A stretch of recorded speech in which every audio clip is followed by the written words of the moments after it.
Good morning.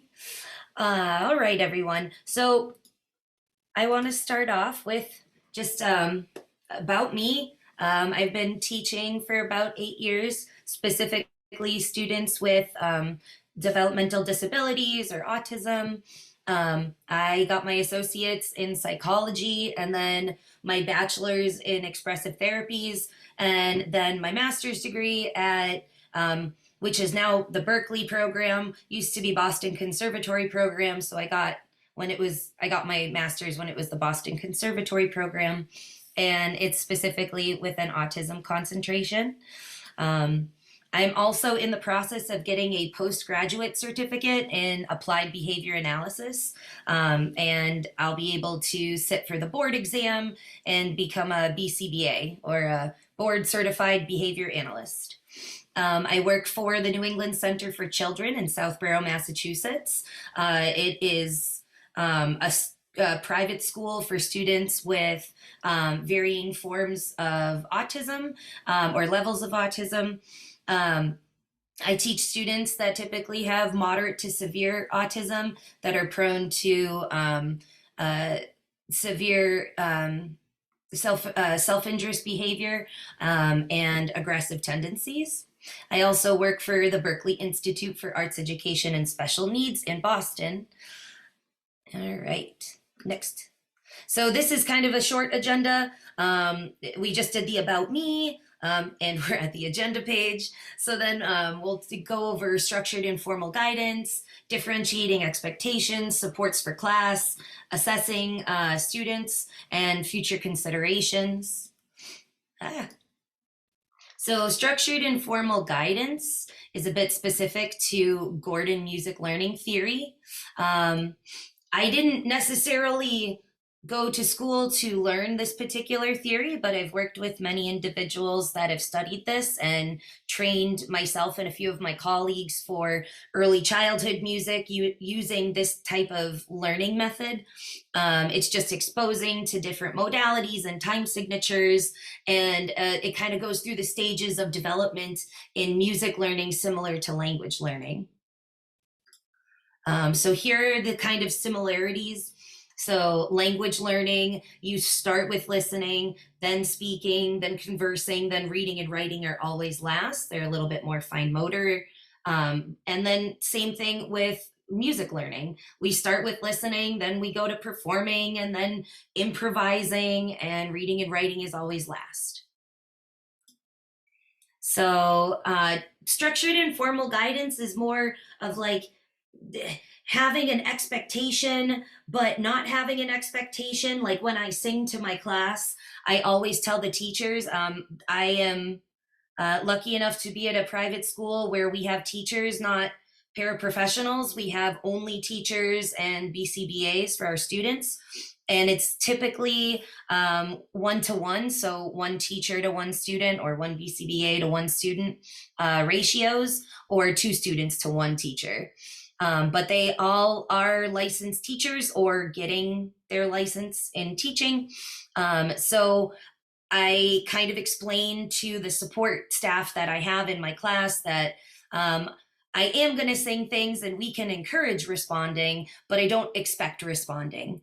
And I'll get into different responses later. And we need to understand that preparatory audition, which is basically when we hear something, we're internalizing it in our heads and processing everything to then express it. So that's basically audiation, like coming in through the ear, processing in our brains, and then coming out expressively through our mouths, or in different ways, which I will also get to. And this is appropriate for every age. In Gordon music learning theory, it is specified more for younger students, like early childhood. However, this can be done at any age because there are many students that are in this stage that aren't necessarily in an early childhood age group. So this is kind of the stages of preparatory audiation. So we have acculturation first, where we're just kind of like listening and kind of just absorbing everything. And you can have students that are in the absorption phase for a very long time.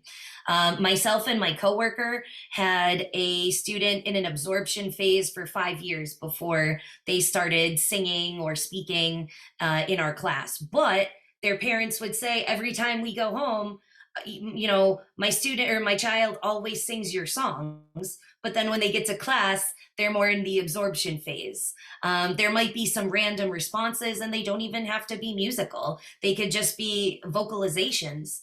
Any response is a response.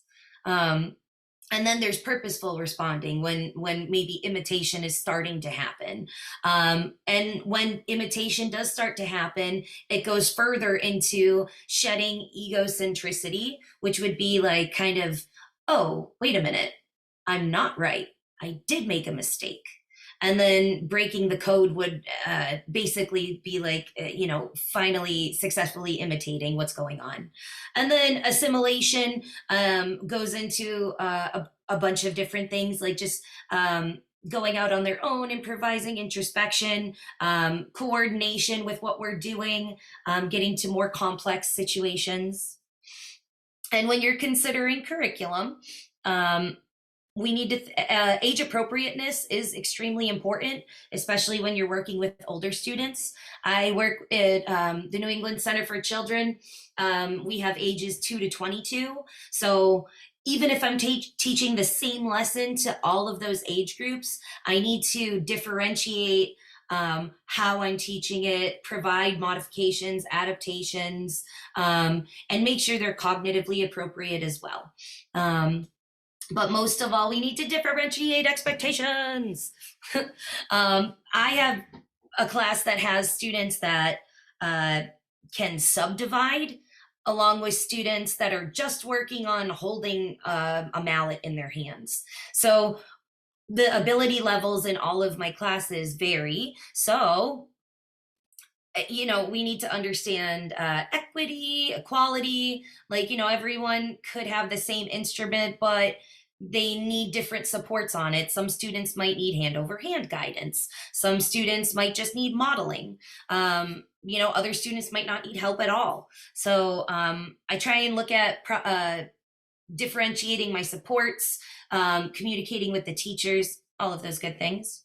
I also try and have a growth mindset. So not necessarily saying, you know, this is where the student is and that's it. Like there's nothing more that we can do here. Having a growth mindset can really set students up for success in the future. This can be happening with scaffolding. It can happen with adding to your lessons. Usually I make like a base lesson and I add a couple of things that are extra for students that need more, and I modify for students that need more of a foundational perspective.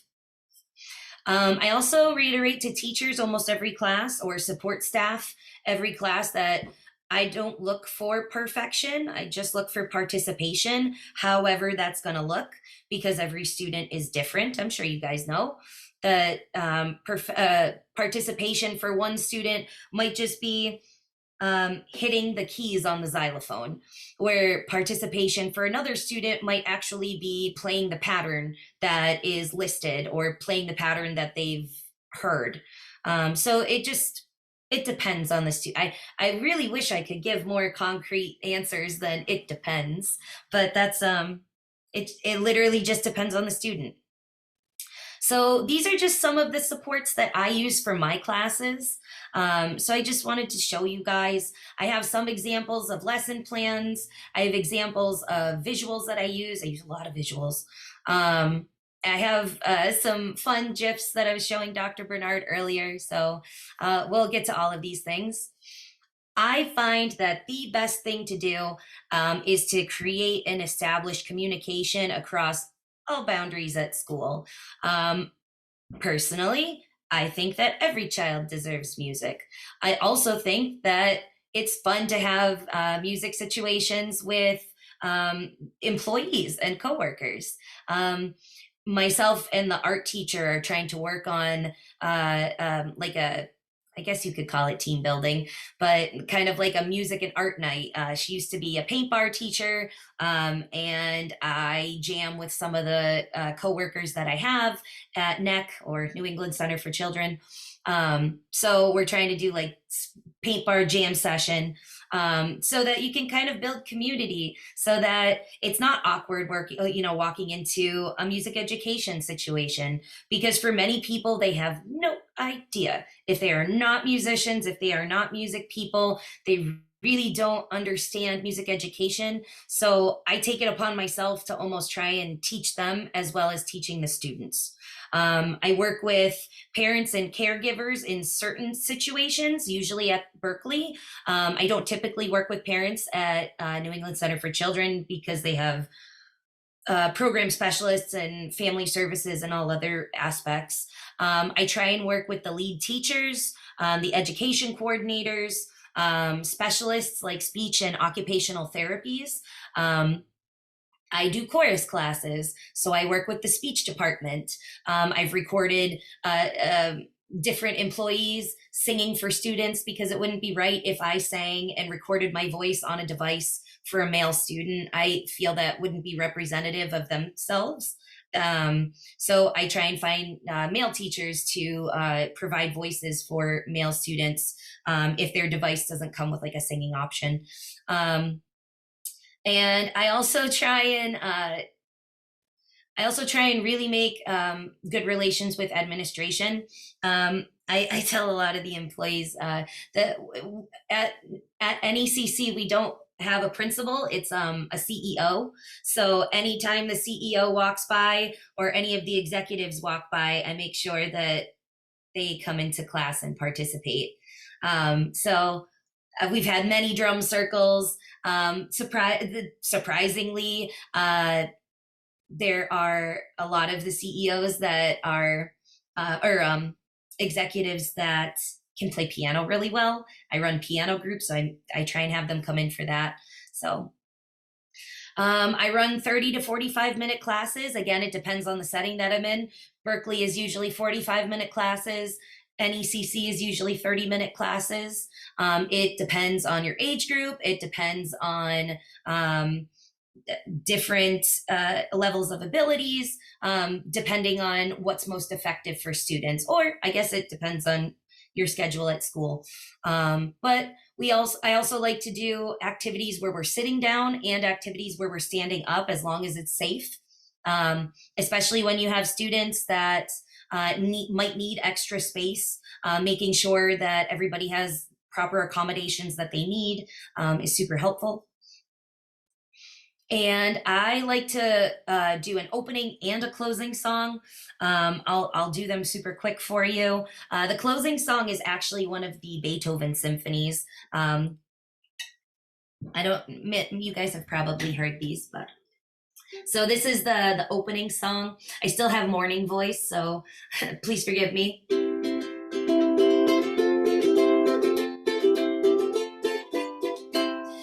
for music, tidy-o. Time for music, tidy-o. Jingle at the window, tidy-o. Jingle at the window, tidy-o. Jingle and Joe. Jingle at the window, tidy-o. Jingle at the window, tidy-o. And then we usually go around and sing to every individual. Now let's sing to Bobby. Hello, Bobby, tidy-o. Hello, Bobby, tidy-o. Like that. And then we go through each person. And then we'd say, hi, Bobby. And I usually vamp on my C chord unless I need to wave my hand, I vamp on my C chord until they say hi or whatever. Hi, Miss Nadia. Hi, whoever. If I need to, like sometimes students will look at me when I say hi, but they might not say something until I wave. Sometimes it's dependent on if their responses are prompt dependent. We do applied behavior analysis at NECC. So a lot of the students have specific programming and they have specific educational plans. So a lot of the times students might need an extra prompt to start engaging. So sometimes I take my hand away and I'll say, hi, Bobby. And sometimes then I can prompt a hello. And this is the goodbye song. This is the one that's the Beethoven Symphony. Come, my friends, gather round so we can sing goodbye. We'll sing and dance another day. So long, farewell, goodbye. And then I sing so long, farewell, goodbye to each individual student. Sometimes I just have to play the chords because I am looking for them to start responding. Again, I don't expect it, but I try and prompt it every time, so encouragement. So I might say, so, and then they say long, fair, good, bye. Or sometimes they only need the, some students like it fast, some of them like it slow.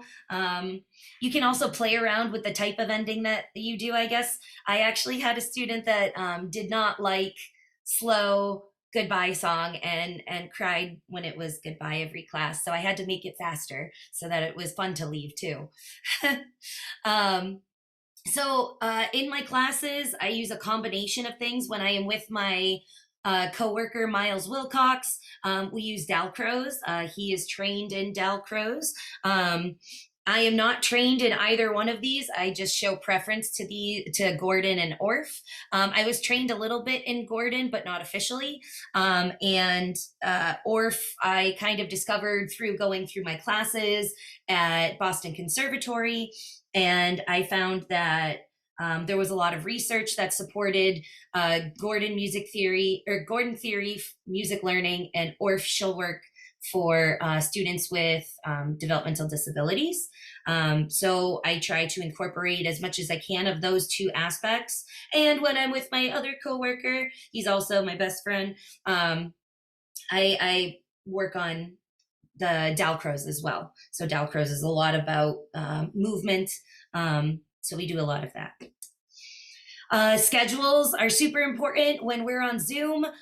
This is a schedule. As you can see, it says with Miss Nadia and Mr. Miles. This is one of the schedules that we use with our little guys for early childhood. One of the songs that we do is the elevator song, and it's elevator, please won't you take me up, up, up, up, up. Elevator, please won't you take me down, down, down, down, down. Up, up, up, up, up. Down, down, down, down, down. So my coworker does types of elevators. So we do like a happy elevator, which would be major, and then a jazzy elevator, and then spooky elevator. Sometimes we do fast and slow elevators, and then kids' choice. We find that choice is super important for students. It allows students to show preference, gives opportunities to receive reinforcement, to express themselves, and to participate in their own education and in their own life. So it also allows students to participate in class. Maybe they don't know a concrete answer, or maybe need yes or no choices. And it offers inclusion, especially if you have classes that are inclusion classes. You know, some students might be able to get an answer with an open-ended question, whereas some students might need extra support. And I'll explain that a little bit later. So here are some of the choice boards that I used. I worked with the speech department to develop these. I gave them the categories, and they found the pictures, unless they like the egg shaker, rhythm sticks, ribbon sticks, and bean bags at the bottom were actually something or icons I was using for remote learning. So they incorporated some of those. Other ones are icons that they found in the, I don't know, Proloquo to Go or AAC, Talk to Text, all these different apps. So Board Maker. These are a bunch of different topics that I asked for. We were doing chorus, so I also wanted them to give hand signs. I ask about numbers. I ask about colors. I ask about letters. You know, I want to know if they like it, if they don't like it, if they want more, they're all done. So I wanted students to be able to have options in class to be able to communicate. rather than just having their teacher communicate for them. So this is kind of one of the choices that I have a Promethean board in my classroom. If you ever have the chance, get a Promethean board. They're amazing. You can file grants for them. They're amazing. It's like a big touchscreen TV. It's amazing. So this is something I would put on my board. We were doing a unit on Hawaii. And we were learning on how to play the ipu. So we had just watched a video on the ipu. So I wanted to know what part of the body did how did they play the ipu? Did they play with their hands? Did they play with their feet? I also will let students come up to the board and circle if they want to, or they could tell me from their seat. They could show me. You could put your hands up or your feet up, whatever the student wants to choose. Sometimes if I'm having students come up to the board, I might stand halfway in front of the wrong answer or the incorrect answer.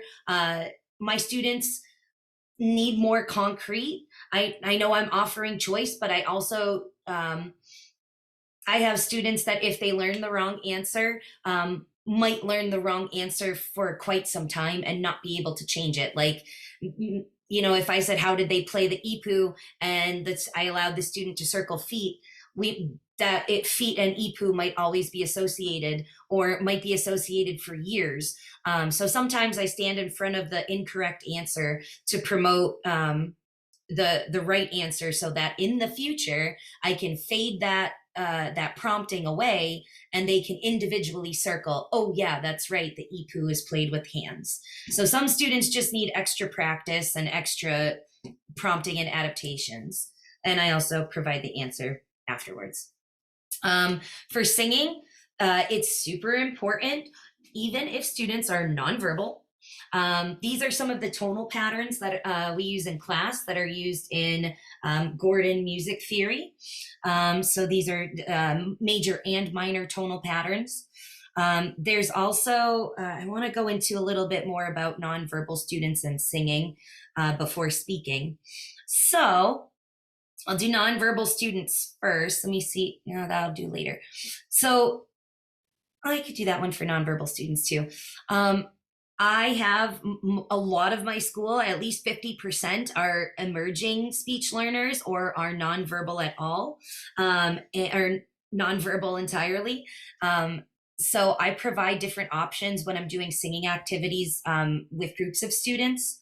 So I have students that are verbal and can sing. I have a song about ice cream called Tutti Frutti Ice Cream. It's super cute. But I ask students like, who likes chocolate ice cream? And if a student is able to respond back to me, like I might have them say, I like chocolate, or I do. That's another one. But if students are nonverbal, they might answer on a device. That's one way they could do it. Or I could say, have them point to themselves or touch their chest to indicate like, yes, I like that, or that's my choice. Or there's another song about filling a basket full of fruit. And I say like, who has an apple? And if they have the apple and they are nonverbal, I also have fruit shakers, which is why we do this fill the basket. So I have them shake the shaker above their head for if they have the apple shaker. So those are a couple of different ways that you could still include students in a singing activity, even if students are nonverbal. And even if their teachers are like, man, Miss Nadia, that's just not going to happen. Like, oh, sure it is. We can prompt them. Maybe it's hand over hand guidance, or maybe it's just a tap or a gesture prompt to promote, again, quote unquote, the correct responding, I do. Or if there's another way that they respond to I do, prompt that response. Here's one that my colleague, Miles Wilcox, he's pretty much the only one I'm referring to when I say my colleague. This is obviously the book Brown Bear, Brown Bear. So myself or Miles would sing, Brown bear, what do you see?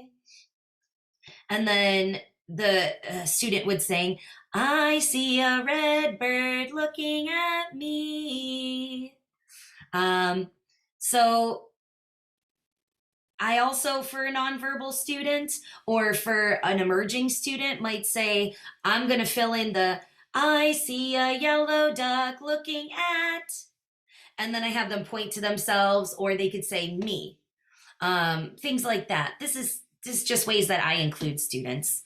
I'm sure everybody has their own individual way. This is just how I do it. I've provided rhythm visuals. I want to get to why I would like to change this in the future. However, for now, I use these rhythm symbols and I use colors behind them to help distinguish, like, oh, this is a purple note, or this is a pie note, or this is an apple note. I also relate it to speech. I think I've learned from different speech therapists that I've worked with that it was super beneficial, especially melodic intonation therapy uses a lot of rhythm for speech work. So I wanted to kind of incorporate that in this little rhythm visual. I also provide the rhythm sticks that we're going to use. This is a rhythm example I would use in my classroom. This would be on the board so that students can look at it while we're doing it. They also look at the way that they're moving their rhythm sticks. So we're clicking them together. So this was the video. We're not going to watch it. This is the video that we watched on the EPU, and it was a competition. So as a school of students that they were playing the EPU is really, really cool. And then, nope, don't play. There we go. And then this was the question that I had looked at earlier, that yes, they play it with their hands. We also did the way that the EPU is played. So the EPU is played with the heel of your hand and then with your like your fingers. So we practiced, because obviously I didn't have EPUs, but we would practice heel, clap, heel, clap, clap, heel, clap, heel, clap, clap. Or this is the more simplified one, heel, clap, heel, clap. And I also provided the words that they use to describe this. I worked very closely with Miles Wilcox on this. He is part Hawaiian, and he helped me develop this Hawaiian lesson plan for my students. So he was helping me out with the u-te, u-te-te, u-te, u-te-te. So here's what it looked like for the other one. I also spaced it out so that we could see that they're happening slower and then quicker. So some of the musical concepts I've done is form, and I have to use visuals for it. My students are very visual. Sometimes I don't have to have the, the pictures of the students doing what they're doing. Sometimes I just have to have the letters. I do A, B, and C in red, yellow, and blue, partially because individuals with visual impairments see red and yellow best. And blue I added in because primary colors. I just related it to an art lesson at that point. I don't really have a reason why I picked the colors I did. I just picked them because I prefer them this way. I think if I went to a D section, I'd start using secondary colors. But anyway, so some of my students, this is how I set up the board. We were listening to the song Humoresque, and the first thing that we did is we used spider fingers. If I curl fingers over like this, I call them spider fingers, and we practice bouncing spider fingers, and we practice flat spider, like you squished it, and then up, standing spider, and then jumping spider, and then flat. So we practice using spider fingers and how to make it. A lot of the music stuff that I do is clinical. I do work with the occupational therapy department in order to get OT materials to work on finger dexterity and everything. So during Humoresque, we use spider fingers on our knees to tap the beat. Bum ba dum ba dum ba dum. That song. Dvorak, I believe, is the one who did Humoresque. And then during the B section, we would tap our shoulders. During the C section, we would sway side to side and then go from there. Sometimes I would leave out, the very last section is the B section. So sometimes I would leave out the person and say, I wonder, what did we end with? What were we doing when we ended the song? Oh, that's right. We were tapping our shoulders. I wonder what section tapping our shoulders was in. Oh, that's right, the B section. Hey, great work. And it's super important to, I said great work right there. However, it is super important to be specific because great work could mean a lot of things. So it might be like, hey, great job saying B section. You knew that. So being specific is super helpful when giving reinforcement. This is an example of even a more modified version of if they need one section at a time. So this is what we're doing for A section. I would have something similar that looked like it for B section and C section. I also did genre as well as form. So we did disco. My recent one is disco and pop. So this is part of the disco unit. I related it to disco is more rhythm. And these are kind of the percussion instruments that we can see in the rhythm section. The first song that I used for this was Michael Jackson, Don't Stop Till You Get Enough. And we started out with shaker and we did proper shaker form. A lot of my students shake shaker like this. So we were working on palm up shaking, where students would work on the mechanics of it. And then as we got faster, trying to slow it down and make it smaller. And then there we go, there's my camera.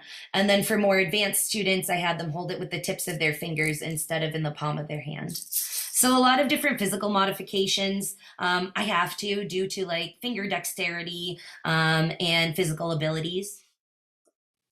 Next. Okay.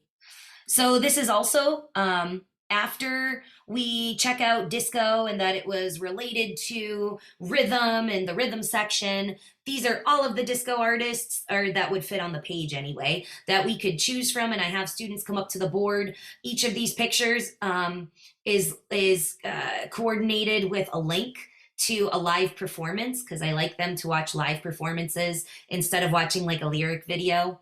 So every one of these is a live performance. The first week that I did this, I always like to see what students choose. So the first week that I did this, it was the Bee Gees and the Pointer Sisters. Michael Jackson was in there, every now and again, but for whatever reason, it was the Bee Gees and the Pointer Sisters. And then the second week I did it was Michael Jackson and the Bee Gees. And the third week I did it was Donna Summer and Michael Jackson. So it was interesting. It was interesting. And then you have teachers in the background, choose ABBA. So I'm like, shh, I want it to be kids' choice.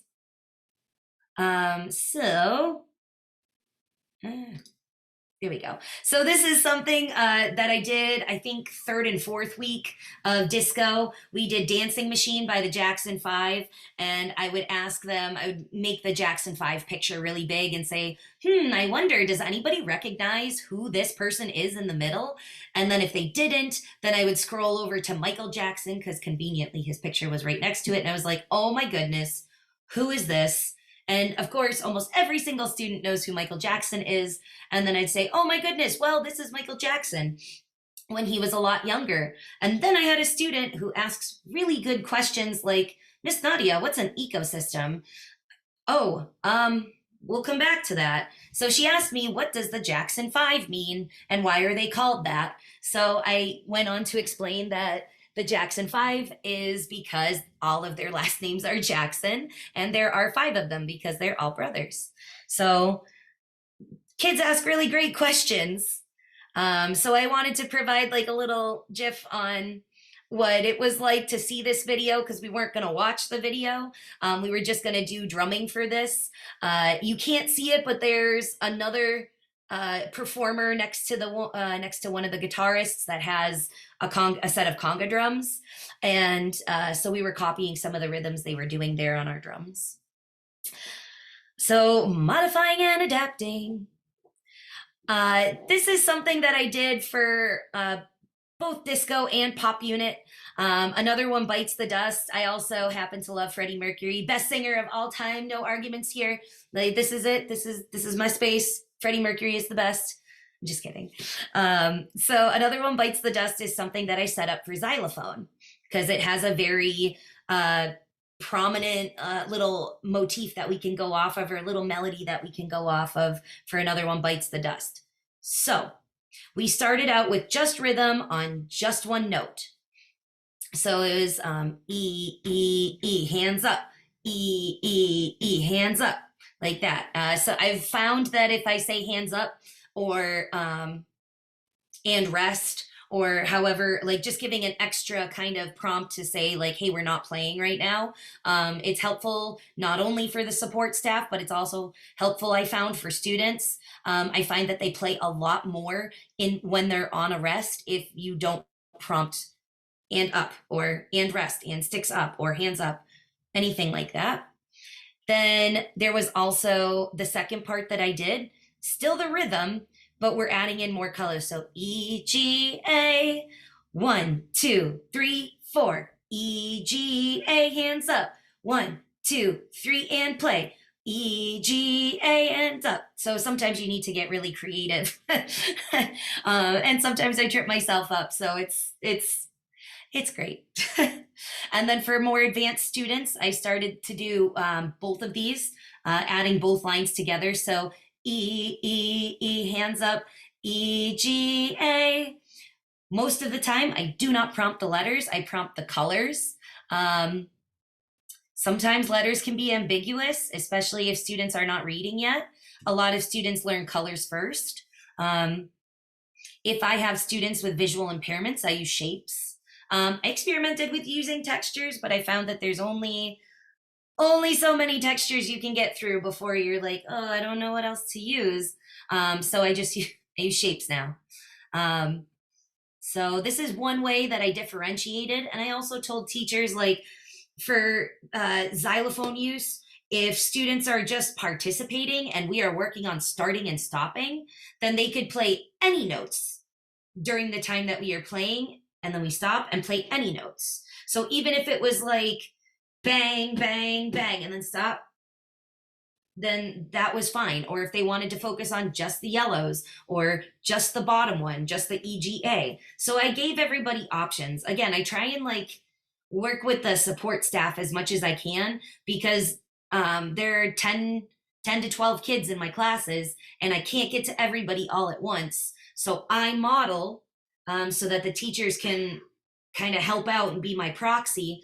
And then I get up once I'm seeing that there's a little more stability, and then I go up and I individually work with some students that need the extra support.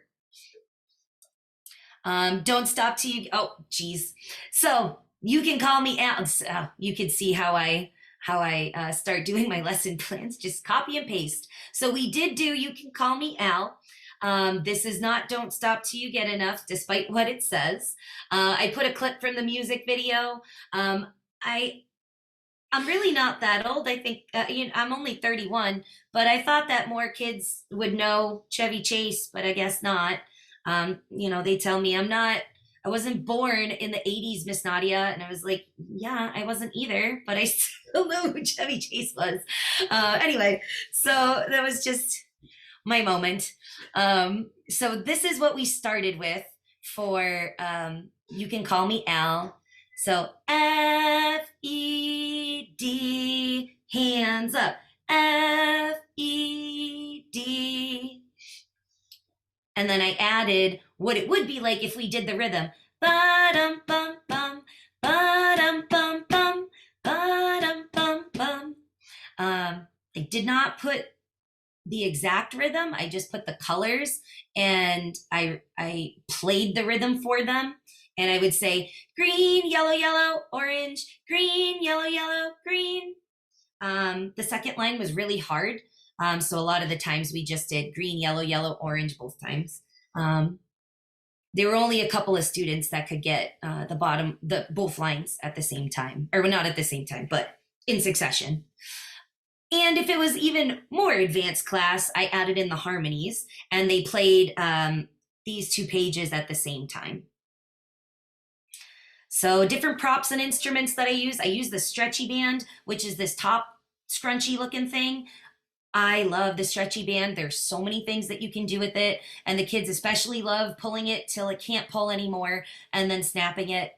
I do have to say, if you do take the cover off of a stretchy band to wash it, don't leave it off of the elastic for too long because the elastic will dry out and then it will snap because I did that and it broke and it dried out and it was no good.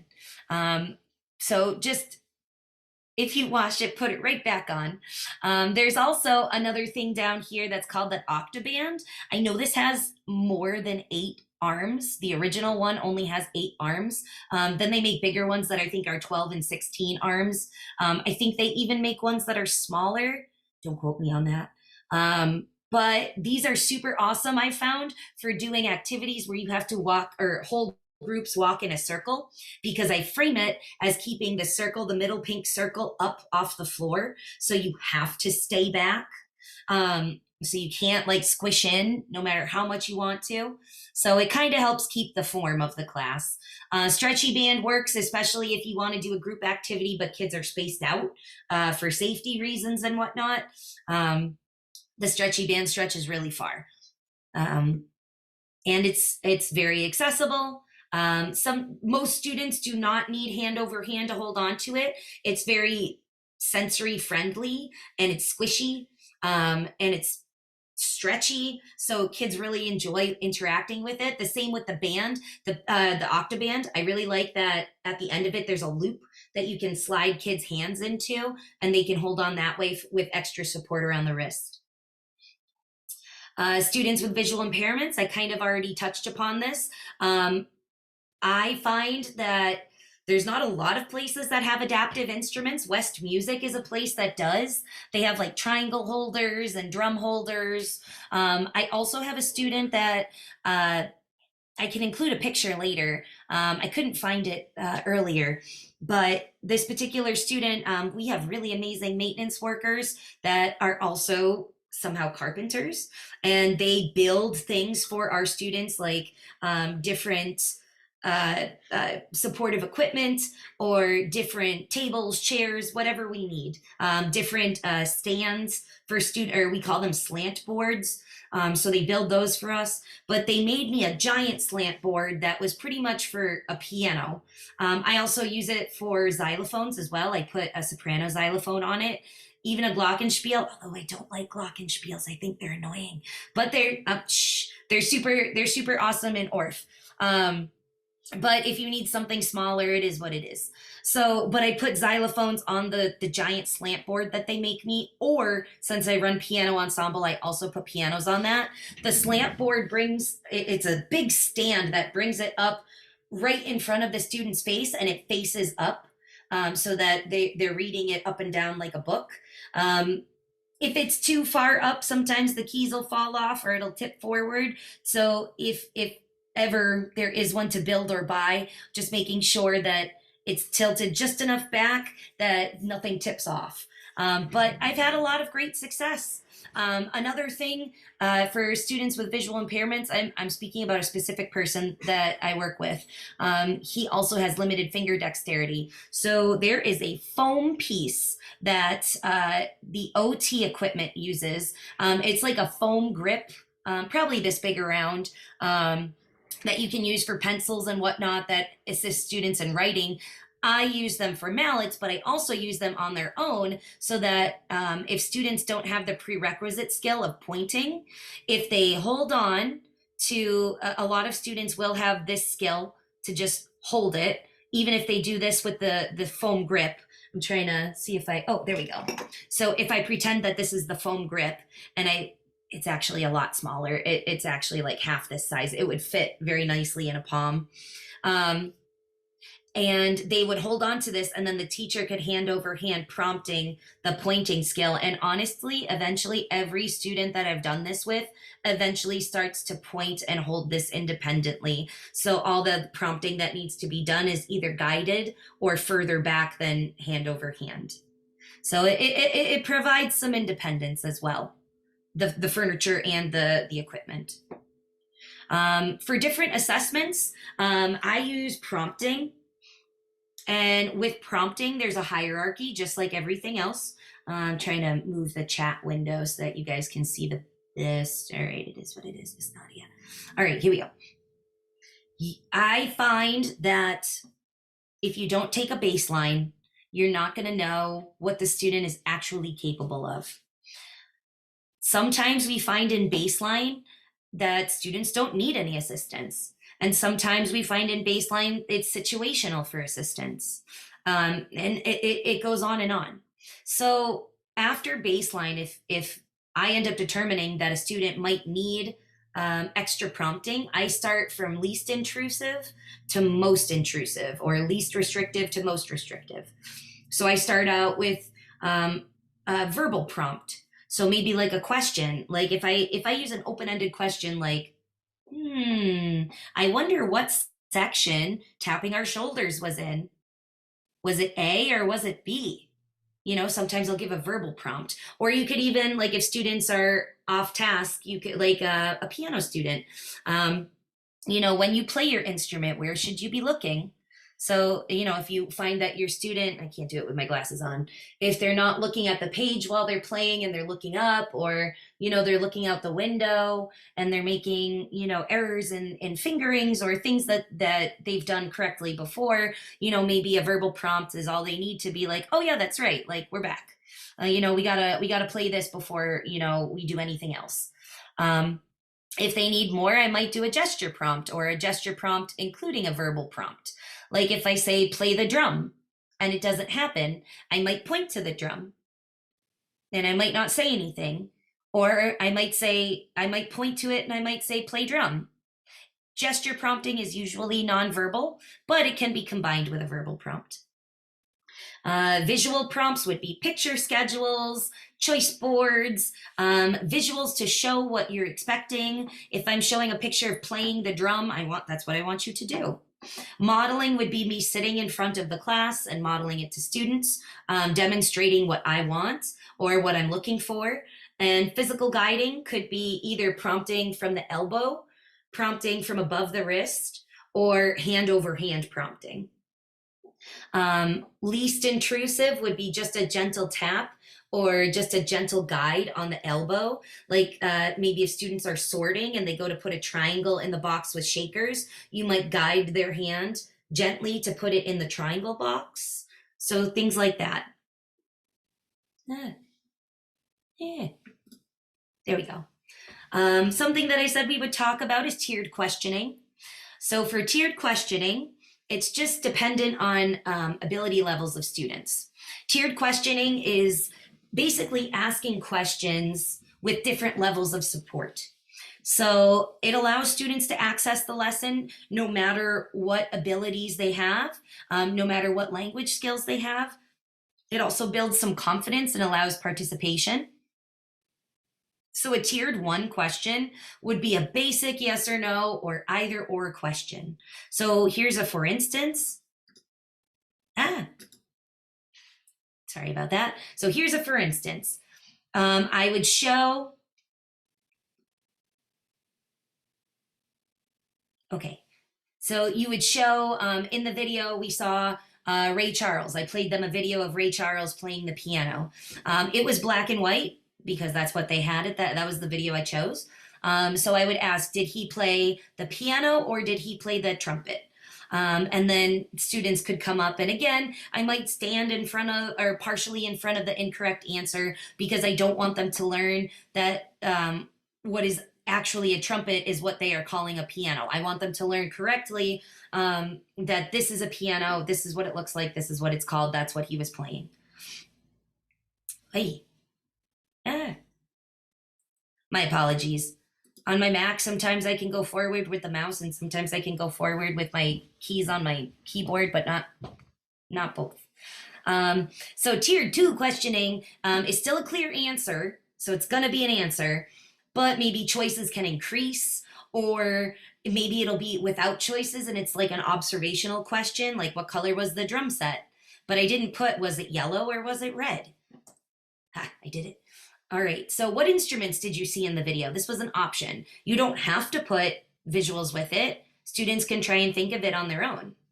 But you can if students might need help, especially if maybe they did see these instruments, but they're not sure what they're called yet, especially upright bass. Most people say most students say it's a big violin, or that they saw a violin. So they might not know what to call it. Hey, there we go. Tiered questioning number 3, which is an open-ended question. There's no correct answer. It's kind of like a thought question or an opinion question. So, what did you notice about the video? I just want to hear what they saw, what they observed, what they're thinking. So these are different kinds of questions you can ask depending on the ability of the students. Is it gonna go? Nope. There we go. All right. So I wanted to do a reflection part.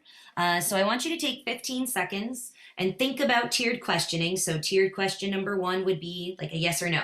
Tiered question number 2 would be clear answer, but could be a little open-ended, could be more choices. Or a tier 3 question is entirely open-ended, thoughts, observations. So take 15 seconds and see how that might fit into some of lesson plans that you do. You might already be doing it, but just see how it just take 15 seconds to reflect and go.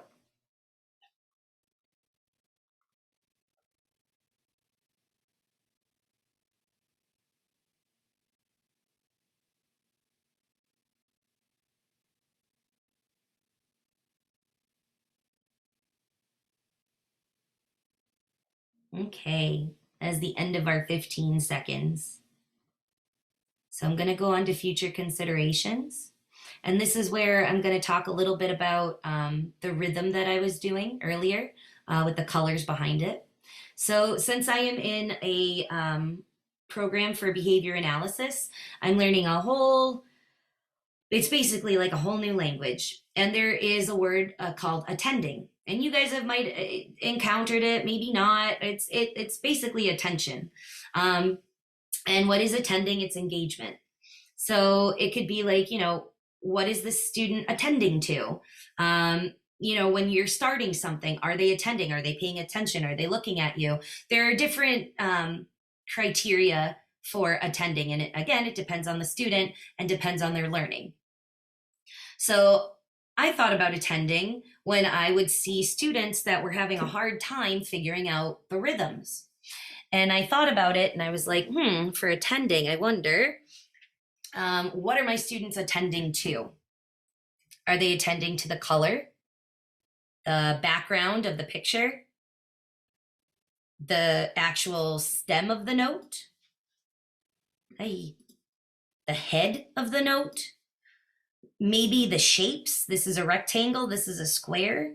I wanted to know, what are they attending to? Maybe this is the reason why it's not clicking. Maybe my students are looking at the note heads every time. And to be honest, the note heads don't change. They're circles, every single one of them. So it would make sense that they would not change from note to note if they're just attending to note heads. Students have different,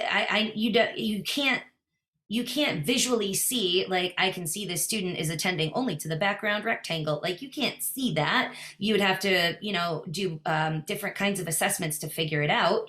But I'm experimenting in the future on just using maybe the stems, or just using the actual pictures of the notes themselves. So I'm going to run a couple of experiments later on in the year and see what actually works better. Maybe if there's less stimuli here, or maybe if there's less color, less going on, maybe things will work out more. So these are just some of the things that I think about for future considerations, and trying to think about how best I can teach my students and how best I can have them grasp the material that I'm putting forward.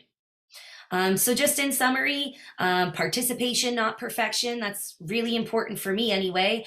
Accessibility, equity are super important to me as well. My students need to access my lessons. It can't just be most of my students. It has to be all of my students. Visuals are important. Communication is highly important, and never underestimate students. I've also provided links to some of the things that I introduced and my contact information as well. Thank you. Thank you, Nadia.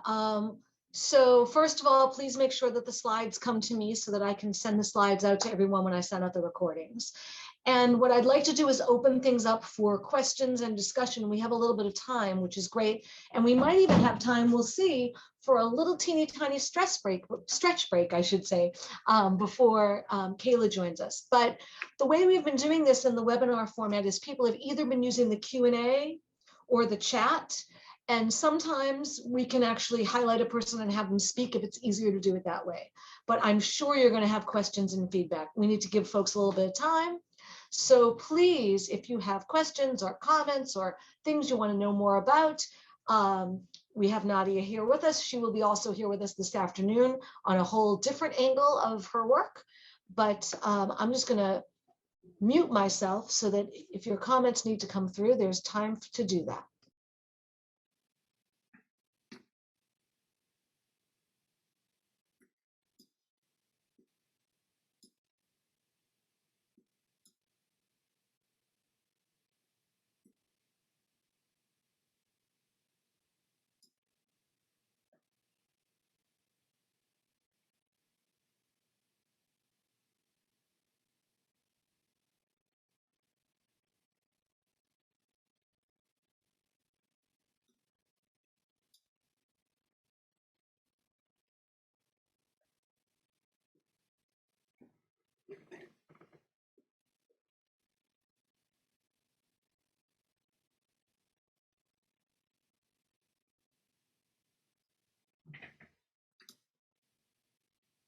All right, so I have a Q&A. This is wonderful information. I often see special needs students as push-in groups in other classes. Do you have suggestions for incorporating student work in a gen ed classroom?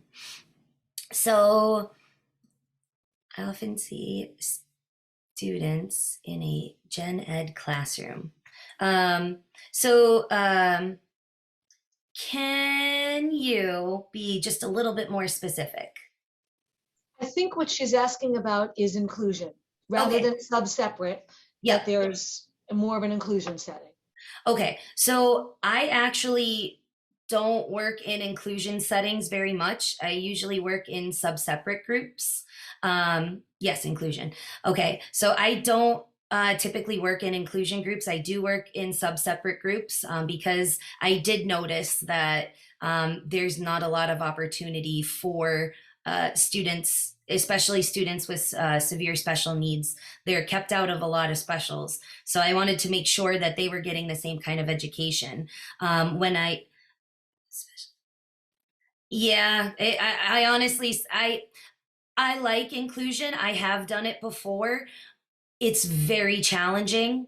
And often I saw support staff that were having a hard time supporting the student because they also had maybe 3 other students that they took to that special, and then sometimes they use it for their time off too.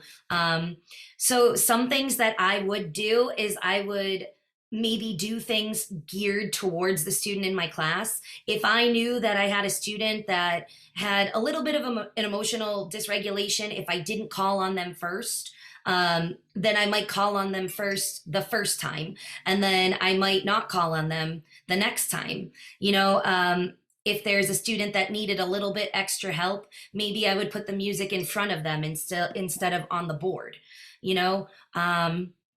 So maybe they would have both of those things. Or if it was possible, I might have a super awesome student be like a buddy. That's another thing that that I might try. So I have been in inclusion settings, but typically it's been like maybe for a year. I typically work with sub-separate because it gives them the most opportunity. In an ideal world, to get as much education and as much opportunity as they can. I'm sorry, I can't be more help with inclusion. I think Kayla might be a little bit better with that because she's worked in a little more inclusion settings. So when I have another, you're welcome. When the administration doesn't understand the absorption phase and thinks no learning is going on, what's your suggestion?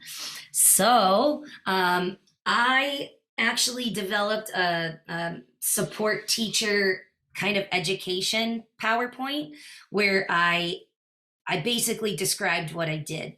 And I presented it multiple times, and I didn't take no for an answer. And I was very pushy. But I really wanted to say, like, no, even though this student doesn't sing in class and just looks like they're sitting there, their teachers are reporting to me that they are doing these things outside of school. I have noticed in the bus line that my student is XYZ. And you know what? It might not even be that they're gonna get like musicality out of it. It might just be like choice making. Like that's I sometimes administration doesn't see that there's a lot of clinical work in music education. There's a lot of clinical work, gross motor movement, fine motor movement, choice making, cognition, communication, socialization, uh, for lack of better words, and please forgive me for saying this, but also leisure skills. Students need them, especially students with very severe disabilities that maybe they're going to be going to a group home in the future. They need to learn how to do some of these things so that they can fill up their time, because it's not going to be as scheduled as it usually is. So even just harping on, like, yes, this student might not be singing, but they're participating in the group, which they don't demonstrate in their other classes. You know, they might not be drumming to the correct rhythm, but they are making contact with the drum, even though they have sensory issues. Like, so sometimes you need to get a little clinical with it, just to make them understand. And you can just say, like, you know, music will happen at some point. You know, we're just in this phase instead of this phase, but we'll get there. Growth mindset.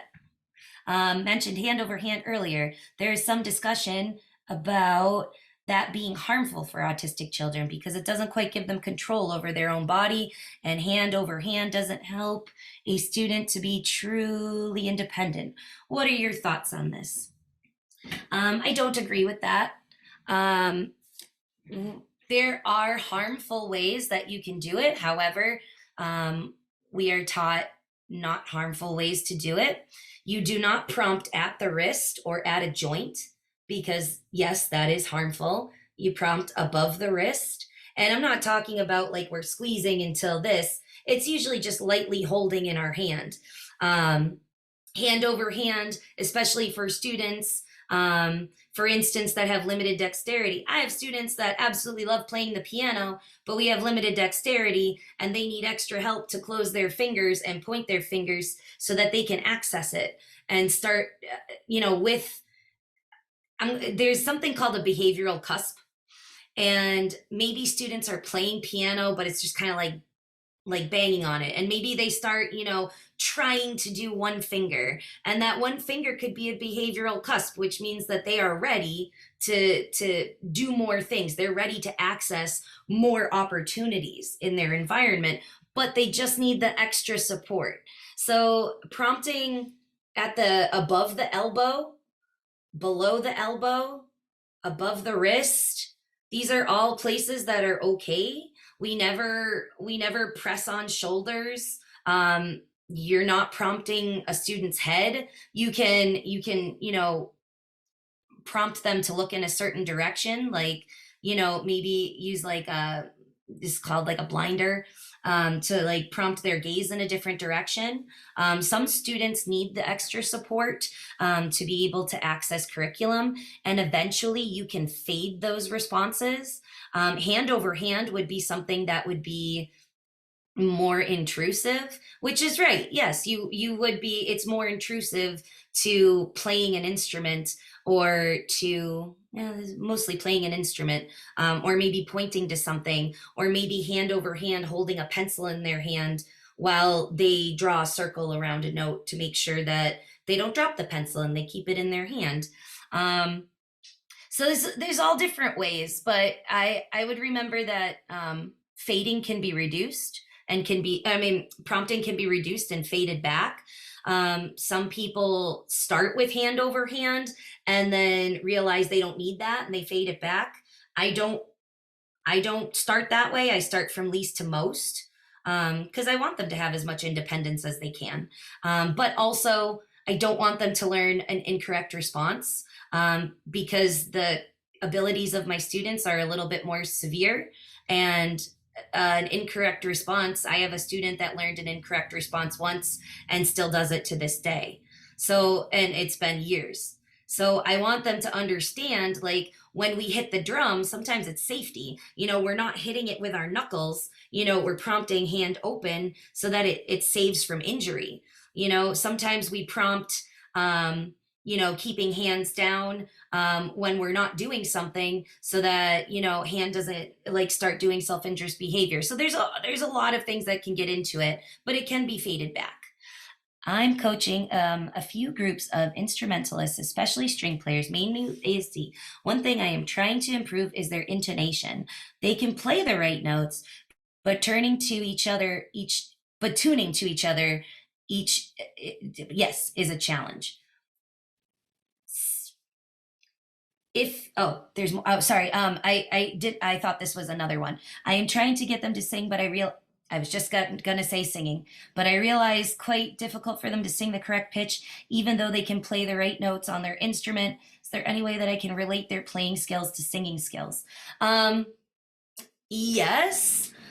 So when I do chorus, I do a lot of vocal exercises where I draw shapes on the screen, and they draw it in the air and they try and like match their voice to it. So my still morning voice, I'm sorry. Woo, woo, woo. And you can kind of try and have them do it on their strings. Woo, woo, woo. You can even put stickers, or like how they do stickers for like, you can use your fourth finger and your A string to tune them at the same time. It's definitely going to take a lot of practice. You can have like I'm sure you already have this, but like a tuner that's always constantly playing the meh while they tune to each one of them. You can have tuners to help, ones that like have the things like green to yellow to red, if it's sharp or flat. There's also apps. There's actually it's a singing one, but I think this has to do more with pitch. Oh, yeah, it is. It's called Sing Tune. Oh, one second, because I just remembered. And of course, it's not on my phone. It's on my iPad. There it is. There's an app that I found that provides a pitch and students sing it, and the app records, like if this is a line, it records like if they're singing above or below the line, and then if they get it, it sings on the line. I think it turns green. Same thing for volume. If it gets like too loud, like I think there's like a cat that's like, ooh. And then if it's like quieter, like classroom volume, that has like a happy face. But I think it's called Sing Tune. While I find it, I'm going to answer this other question. Do you have more hand finger exercises for helping a student deal with cerebral palsy induced spasticity? I will end up going over this more in level 2 when I do piano exercises. But for drumming, I worked with an OT to develop these. So we shake out hands first. We do 10 hard claps, as much as we can.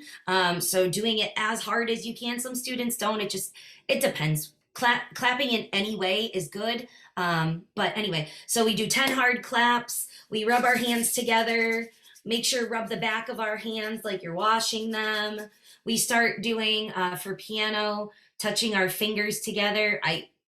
It depends. If you want to move on to next finger, I require that students have this prerequisite before we move on to this, and to have this before we move on to this. Just because as you get further down, it's much harder to do these fingers. So I have them massage their fingers like this, to get feeling, to get dexterity, all this other stuff. What else do we do? I have them hold their hands out, touch their heart for a wrist exercise, lift their elbows up, so we can stretch out our wrists. I have them rub the top of the drum to cool their hands off. Also, it's a circle, so it gives them kind of like, all right, this is as far as you can go. Or if they want to go back and forth, their hands kind of curl over the edge and come back. And I also have them put their elbows on the drum and their hands under their chin, but they can also put it this way to like stretch their wrist down instead of doing this. So like this, is there anything else that I do? Oh, if students have, some students have limited muscle tone, so they have their arms don't necessarily stretch out. Even if you ask like to hold your hands up, they'll do this. And it's really hard due to muscle tone to get them to stretch all the way.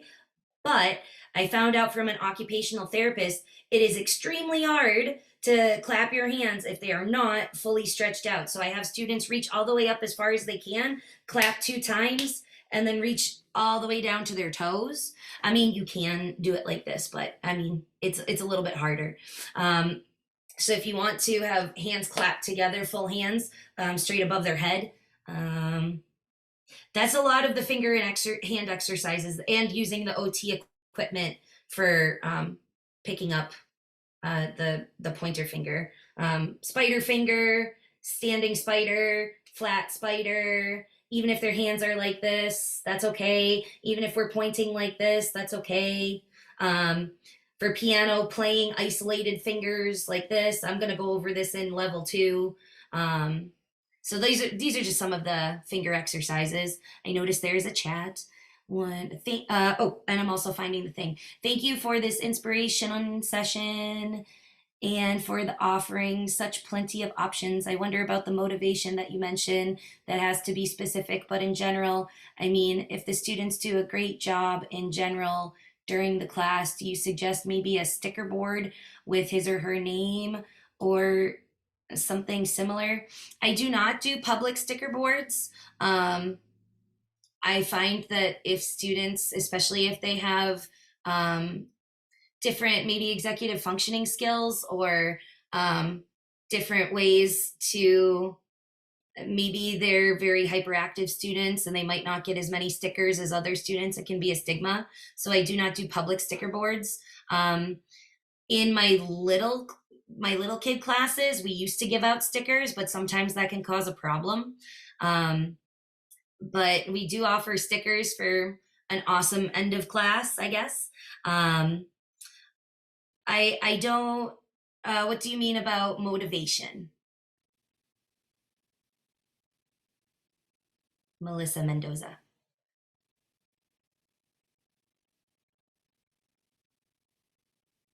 I think what Melissa might be getting at is helping students understand when they do what's expected of them and they do well, to sort of keep them motivated to continue to do a good job.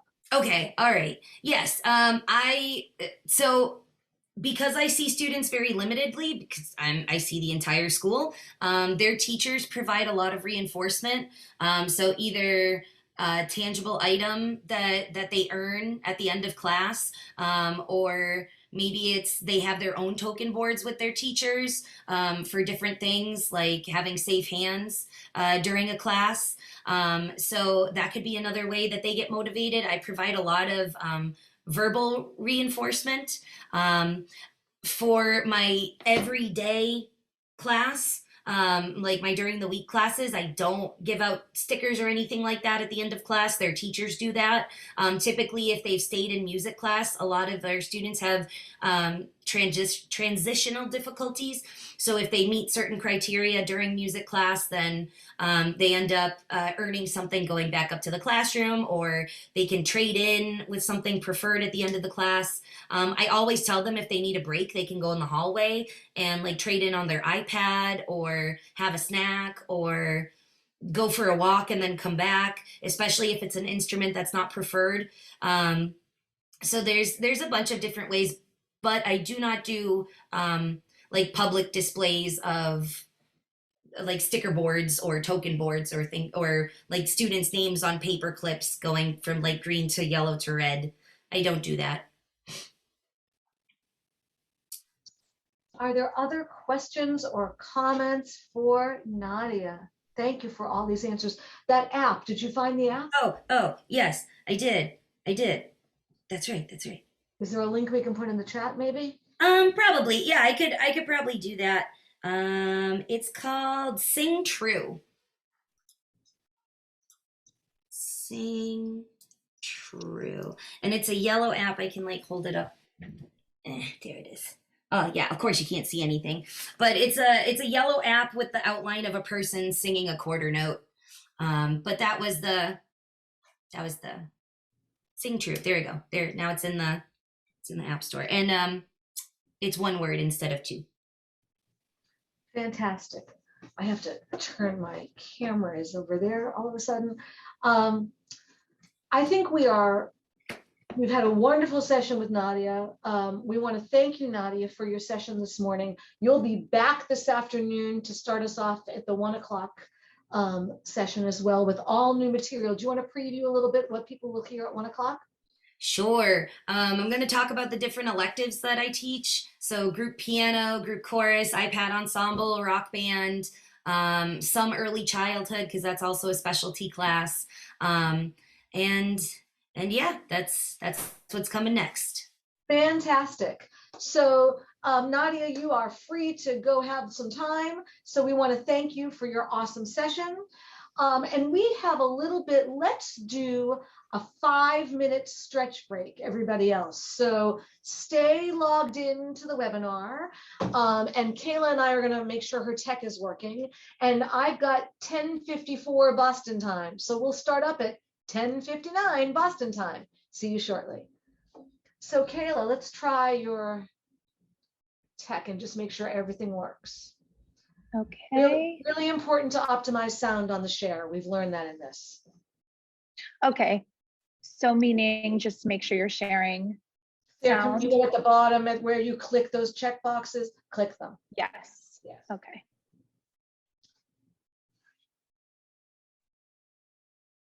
Oh, optimize. I see what you're saying. Okay. Yeah. Perfect. So, there are your slides. Beautiful. Do you have any videos we need to see? Or I audio have we need to some hear? that they're embedded in this, so we shouldn't have too much of a problem. Just make sure I can see and hear everything. Yeah, I'm gonna. Oh, access denied. I guess this is why we do this, right? Yeah. That is interesting. Are you in Okay. PowerPoint? Yes. So sometimes when I have videos in PowerPoint, PowerPoint puts up a little line across the top of the screen saying something like access to external resources, and I have to click a yes. Okay. Oh, wait.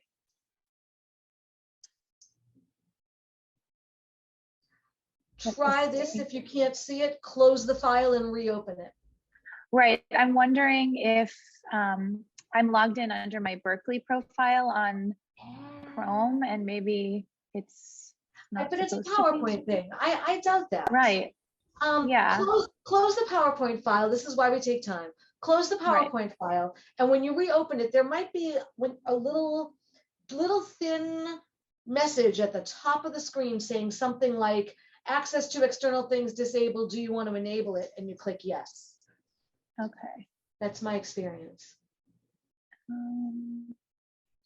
I'll share my screen so that you can see a few. Sure. So try to open the file again and see what happens.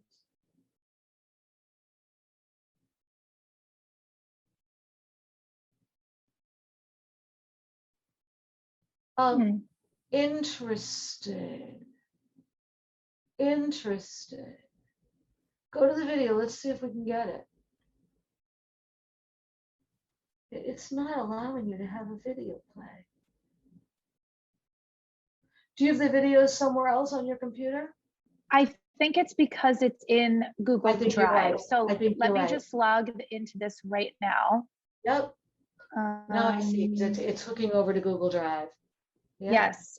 Now the other thing that I wanted to just ask you about before we started was, I know that this is music and art, but I feel like for the most part, is it music teachers or? It is music teachers primarily. Okay, so it's a music education and special needs study group. So you can you can feel your way about the degree to which you want to put the art in and how you want to. I would say the emphasis should lie on music. Yes. That's what I did in the presentation. I just wanted to make sure there weren't going to be art teachers who were then disappointed. No, music is who we got. Okay. So I now let's figured see that. if you're back in PowerPoint, if you'll be able to do it. So I'm wondering, it may just open this window. Totally I don't fine. Yeah, know. totally fine. Okay. And we wait as you sign in, and then we're all good. Unless it's just going to make me Unless do. you keep the window open on your computer with the thing. That's a good idea. I think I'm going to do that. How many videos do you have? That's the only one that's on Google Drive. I'm actually Okay. not even sure why I have it on Drive. It is what it is. That's cool. All right. Yeah. That's a plan. People will wait. Okay. Everybody in this study group has experienced all of these things. Yeah. Okay. So You have I'll very leave this friendly window. people. Yeah, Okay, exactly. good. And then I'll check this one. Yeah. That's the way I wanted that one to be. Okay. Awesome. Great. Awesome. I think we are in great shape. We can get you to your first slide, and yes. folks will be back any minute, and I will throw it to you and allow you to introduce yourself and all those fun things. Okay. So that you know. I'm just going to share the right way. So that you know, I have I've been having some bandwidth issues up in my office, so I've been keeping the right now I'm charging an external router to see if that will help me, but I'm probably going to have my video off. Okay, that's fine. It is also occasionally possible that I will be pulled in a direction. I will be here when it really matters, which is towards the very end. Sure. You don't need me during the whole thing. Yeah, that's completely fine. I understand. And then I'm just planning to leave a couple minutes at the end for some questions, if that's okay. Yeah, perfect. And you saw how we did them. People are going into the chat or the Q&A. Okay, right. So I won't be able to see faces of who's in the session. Exactly. Okay, got it. Okay. So I think we should come back. So, because I've got, we want to be on time. Hello, everybody, and welcome back. I hope you enjoyed Nadia's session. We have a real treat for you with Kayla Mclaughlin, who is going to talk with you about her experiences teaching music and teaching art. Kayla has taught in sub-separate and inclusion settings and in private and in public schools. So she'll have a whole lot of strategies and approaches and techniques and tricks and ideas to share with you. So I will forward it along to Kayla, and I'm here, but I'm probably going to stop my video because, as you all have seen, for some reason my office is not doing well with the internet today. So Kayla, take it away. Okay, so welcome everybody. I hope you enjoyed Nadia's session. Nadia and I have very similar teaching styles and teaching experience. So I hope that you get some new things from this presentation, and if nothing else, a lot of reiterating of great teaching practices for working with this population of students. So my presentation is called Students with Disabilities in Music and Art. I do have experience working with this population in both areas, but because we're music people, the focus today will be on music. I think that if you have really strong teaching techniques and methods for working with this population, they really can be applied to any other subject area or content area. Really good teaching practices serve all individuals in all mediums, I think. So give you a little bit of information about me. I'm in my 6th year of teaching right now. As Dr. Bernard said, I have worked in both private and public settings. Right now, I am an elementary general music teacher in Concord Public Schools in Massachusetts. So I work with students in kindergarten through 5th grade. My school houses the Concord Elementary special ed program. So we do have several different varieties of intensive learning programs, as well as our bridge program, which is a little bit more lower support students that spend a little bit more time in a general education classroom. And then we also have a lot of general ed students. A lot of the content from this presentation is geared towards this 3rd bullet, my time spent as the music and art teacher at Crossroads School. Crossroads is a a special education school focusing on serving students with autism, ages 3 up to 22, up to that transition age. It is an ABA, Applied Behavior Analysis school. And the program that we had there in the arts was new when I started, and we really shaped it into something that was more formalized and more structured, which is something that I'm really proud of. So today we'll talk a lot about how I got that program going, and ways that I helped our students to get on board with the arts. I'm currently the co-director of the Inner Harmony Chorus at the Berklee Institute for Arts Education and Special Needs. In previous years, I've also worked as a adapted piano and voice teacher at Bison. This year, I'm sticking just with the chorus. This is my 3rd year with the chorus, maybe even 4th. I think it's 3rd.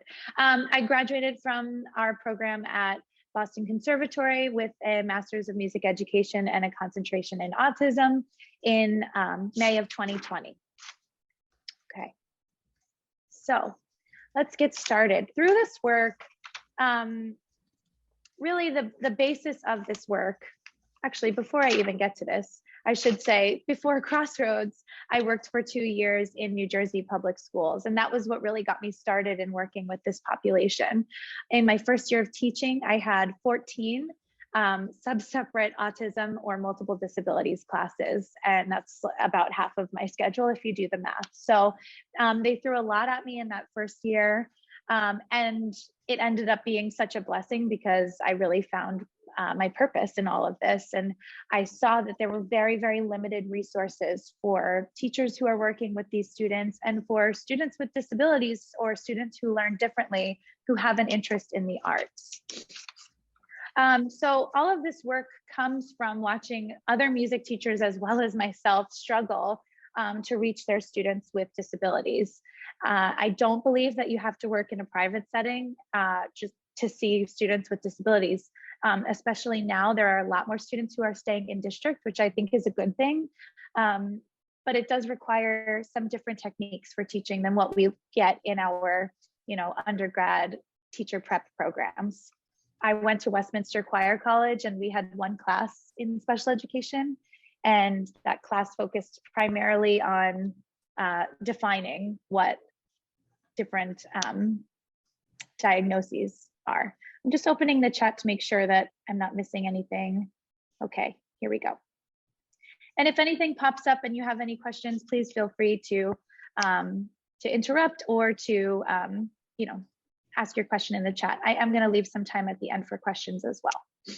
Okay, so like I said, in that first year of teaching, it was a very steep learning curve for me. And so over the years following, I was able to put the most important principles into these 5 categories. And these are principles for working with students with more moderate to severe autism. So students who have limited verbal communication, students who engage in stereotypy and repetitive behaviors, students who may have aggression in various different ways. Just to give you kind of a snapshot of the profile of the student I'm talking about. So more to the high support need end. So the most important thing is establishing a rapport with students and a connection with them. Then build engagement in lessons via individual interests, to break apart the skills needed for a lesson, to build routines that are predictable and expected, and then how you set up your room. Just things to think about as we go. And I'm going to go into each of these. So starting with my most important one, rapport and connection. Your primary goal should be making sure students find you and your class reinforcing. You want your students to know that you are fun and you represent fun. And when they see you, they're going to have a good time. They might be challenged, but they're going to have a good time and they're going to have fun. And you're going to work to understand them. Working with this population of students requires that you think outside of the box for relationship building. With typically developing students, this could be done just through conversation. You could say, oh, what'd you do this weekend? What are you doing this weekend? What are you doing after school? What do you like to do? Things like that.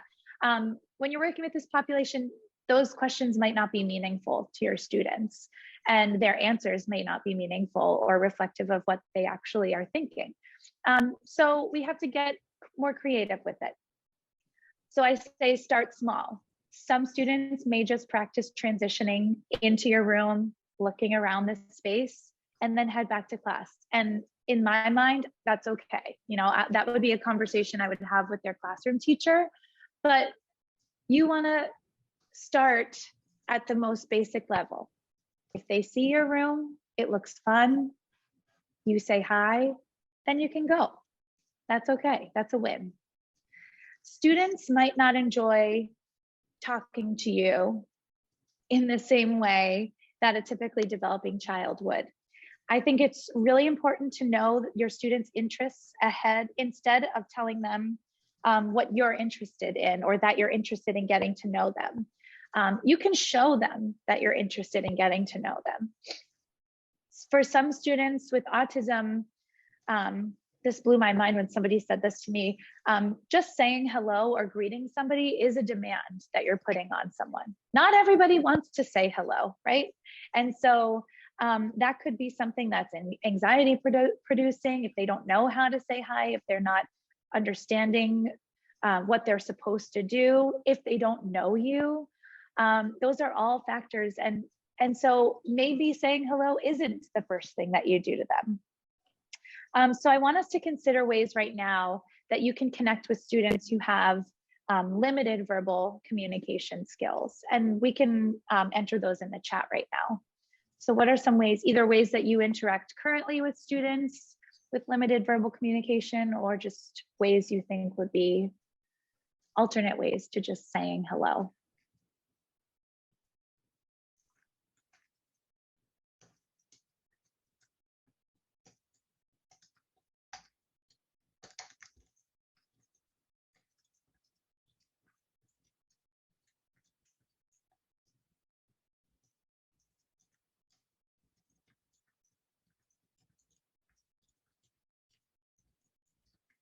Yeah, Janet, you're totally right. A smile, a wave, offering a fist bump, things like that. Silent wave, a dance, love that. Movement as they enter, a special rhythm pattern. Yeah.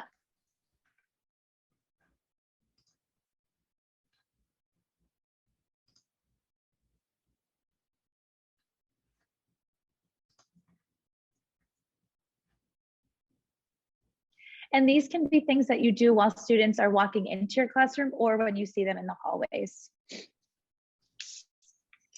Okay. I'm going to move forward. If there's any other ways to non-verbally greet students, you can keep putting them in the chat. Something comes to you.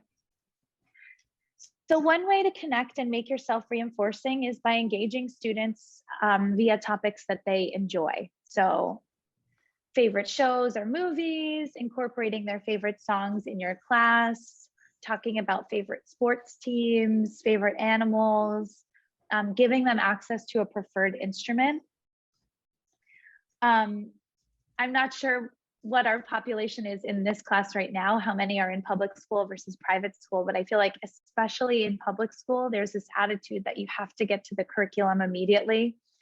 And I have had to have several different conversations with administrators that if you come into my classroom in the first couple of weeks up to the first month of school, and I'm trying to build relationships with really any of my students, typically developing or with disabilities, you're going to see a lot of stuff that is not related to curriculum, conversations about shows or movies or dancing to songs, playing freeze dance, like things like that, that you know are just like immediately going to get students engaged in your class.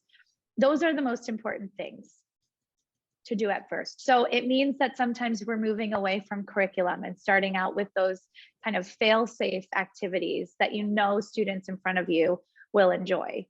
And that might look different for every class that you have. And that's a lot of work and it might seem overwhelming, but it's totally worth it, because if you are not reinforcing and your students do not feel like they're going to enjoy your class, you're not going to ever be able to challenge them and to get them to learn more and feel more engaged in what you're doing in your classroom.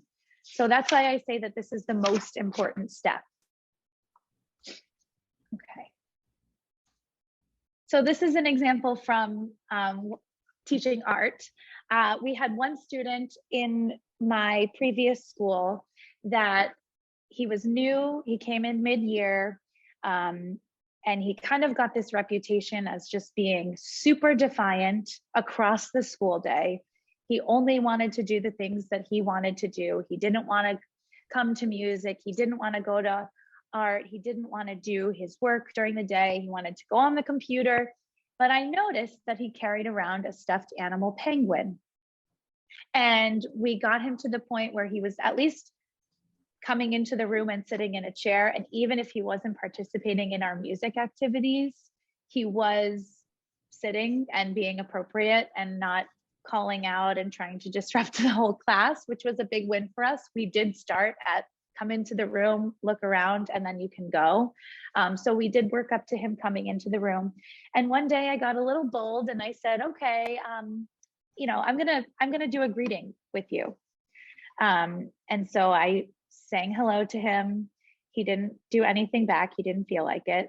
So I said, all right, well, now I'm going to sing hello to Penguin, and I'm going to see if Penguin will say hello to me. And so I sang to Penguin, and sure enough, Penguin decided to sing back to me. And that was our gateway in. So then I just directed all things to the Penguin, and that's how we got this student involved in music class. Sounds silly, but we do crazy things. Then this is the example of in art class, I just turned all of the activities that we were doing with the other students, and I involved Penguin somehow. So we were working with clay and we were making pinch pots. And instead of making a pinch pot, I said, you can make a penguin egg. That's fine. You're learning how to play with clay. You're learning how to manipulate something in your hands. Make a penguin egg, fine with me. We made little ornaments to send home to their families. This one, they were supposed to have a picture of them.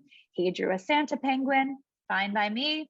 And in this one, we were creating winter landscapes, and he chose to put a penguin in his winter landscape. He was still participating in all of the activities that I had planned, all of the activities that his students or that his peers were doing. It just was a little bit more tailored to him, which I will do, and I will do frequently. And once you get them engaged in this, it's like, well, why don't we just try making the pinch pot today? And then you can go back to the penguin egg. You get a little bit more leverage with them once they see that you're trying to engage with them via their stuff. It makes sense. All right, next up, building a routine. So I think all of us as teachers have different routines that we have in our classrooms. Working with students with special needs requires a little bit more fine tuning of a routine and a little bit more specific and structured. So before I give you what my routine looks like, I want to tell you some of the benefits of having a routine. So by establishing a routine with your students, you're providing comfort to them. You're lessening the anxiety of what's coming next. You're setting expectations that are predictable and attainable. So when students come into your room, they can come in and they can chit chat and they can talk, or they can engage in stereotypy, but they know that once I start singing my hello song, that's the beginning of music class. That means, you know, the talking stops, the movements stop as appropriate, the repetitive vocalization stop as appropriate, and we get going with class. You're also giving students ownership over their learning environment because it is predictable. And you're providing a space where students are set up for success. If they know what's coming next and that's predictable, they can self-regulate, and that leads to less challenging behavior, which is ultimately what we're all looking for.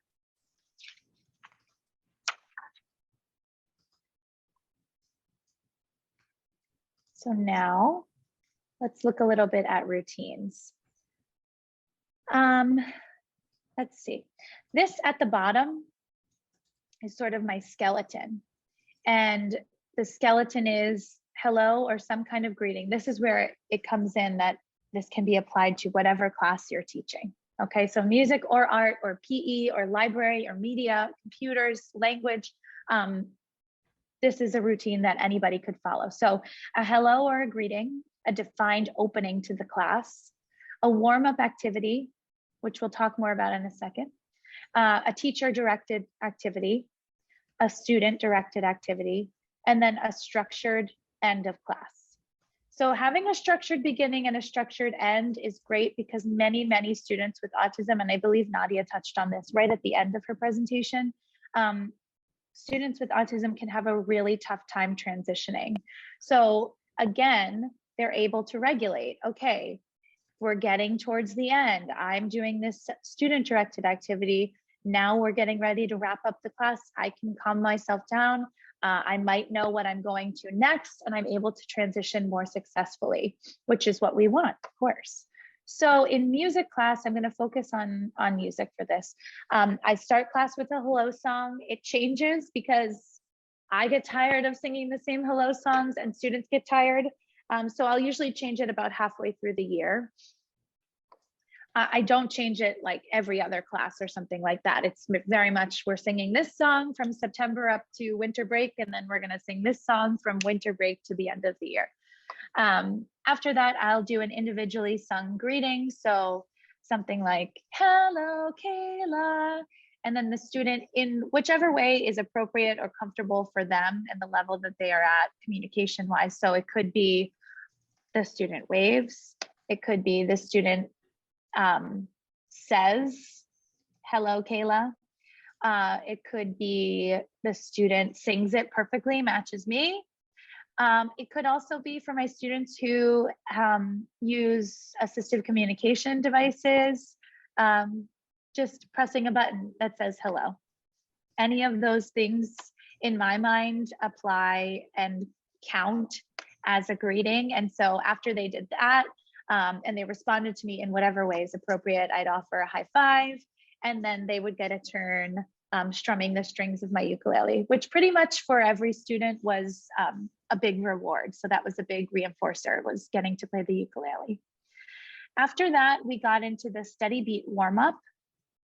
And during that activity, I have a video of it in a bit, but during that activity, I stand in front of the class and we tap different parts of our body. I usually put on either a song that I know a student prefers, or a pop song, a current song, something to go with, you know, things that are going on in pop culture, things like that, songs that are popular.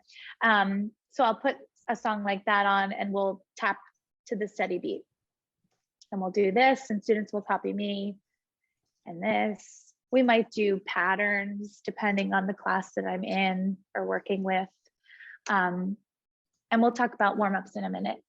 Then we've got music activities. So songs, instrument activities, movement activities. Those are more teacher directed, like I was talking about before.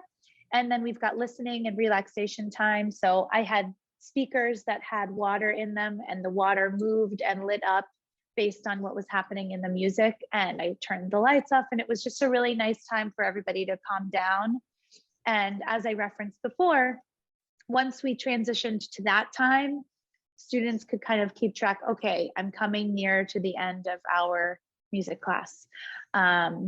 We might have one or two questions that come after the music. I'd always ask if students liked it or did not like it. And they could just show me like this, thumbs up, thumbs down. And after that, we would sing a goodbye song, and then they would be on their way. Okay.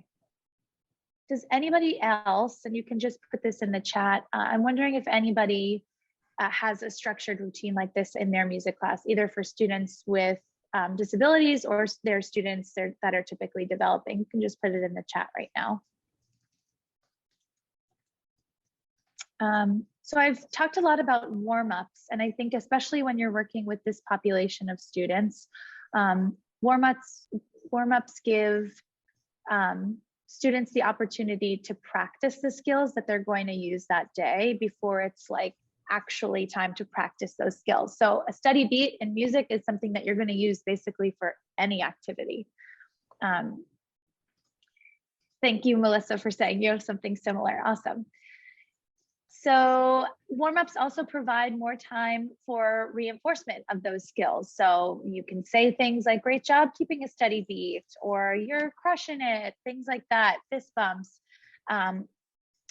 Students can earn tokens depending on the behavior plans that they're on for participating appropriately. And the more reinforcement that students get for showing those skills, the more likely that they are to do those skills again. Tied in with reinforcement, they get repetitive practice, which we know is so important when working with this population. We also establish joint attention on the teacher, which for students with autism, this is something that they typically struggle with.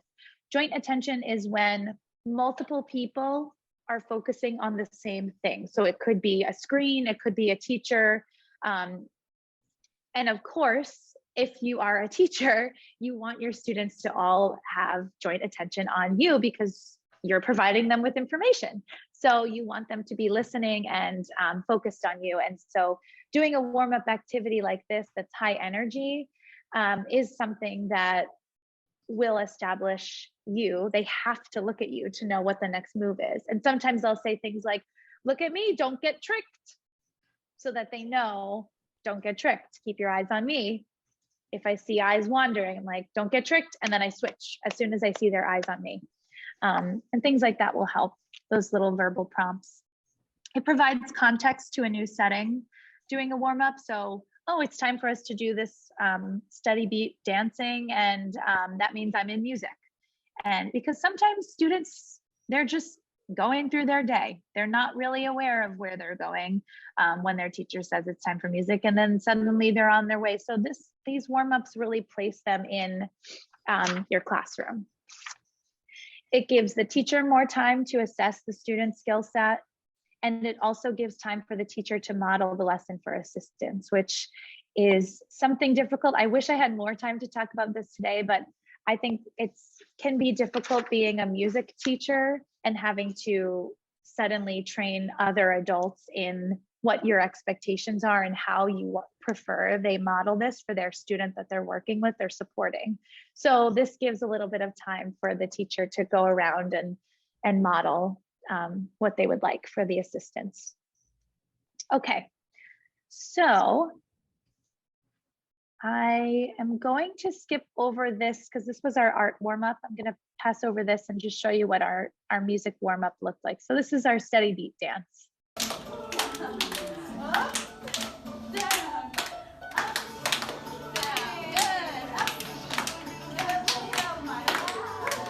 We've got some singers.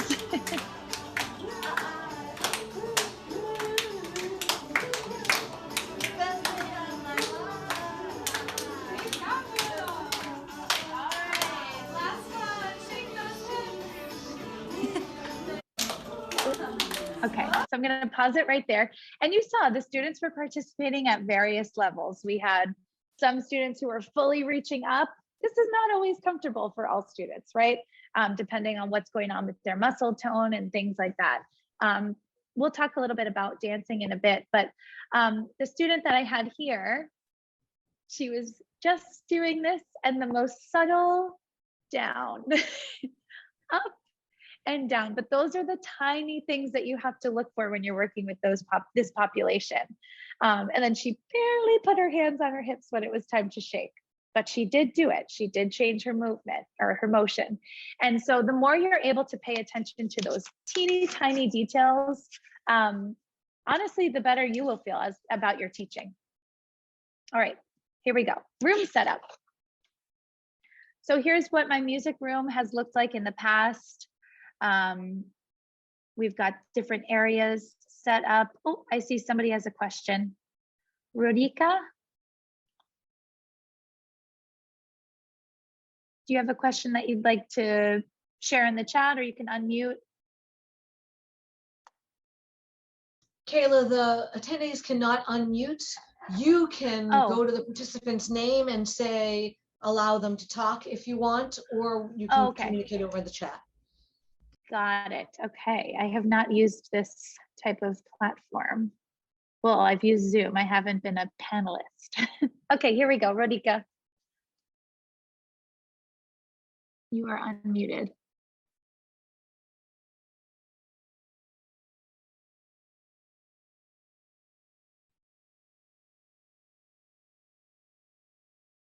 Looks like they're still muted, and I'm trying to Yeah. get the unmute. Oh, there we go. Great.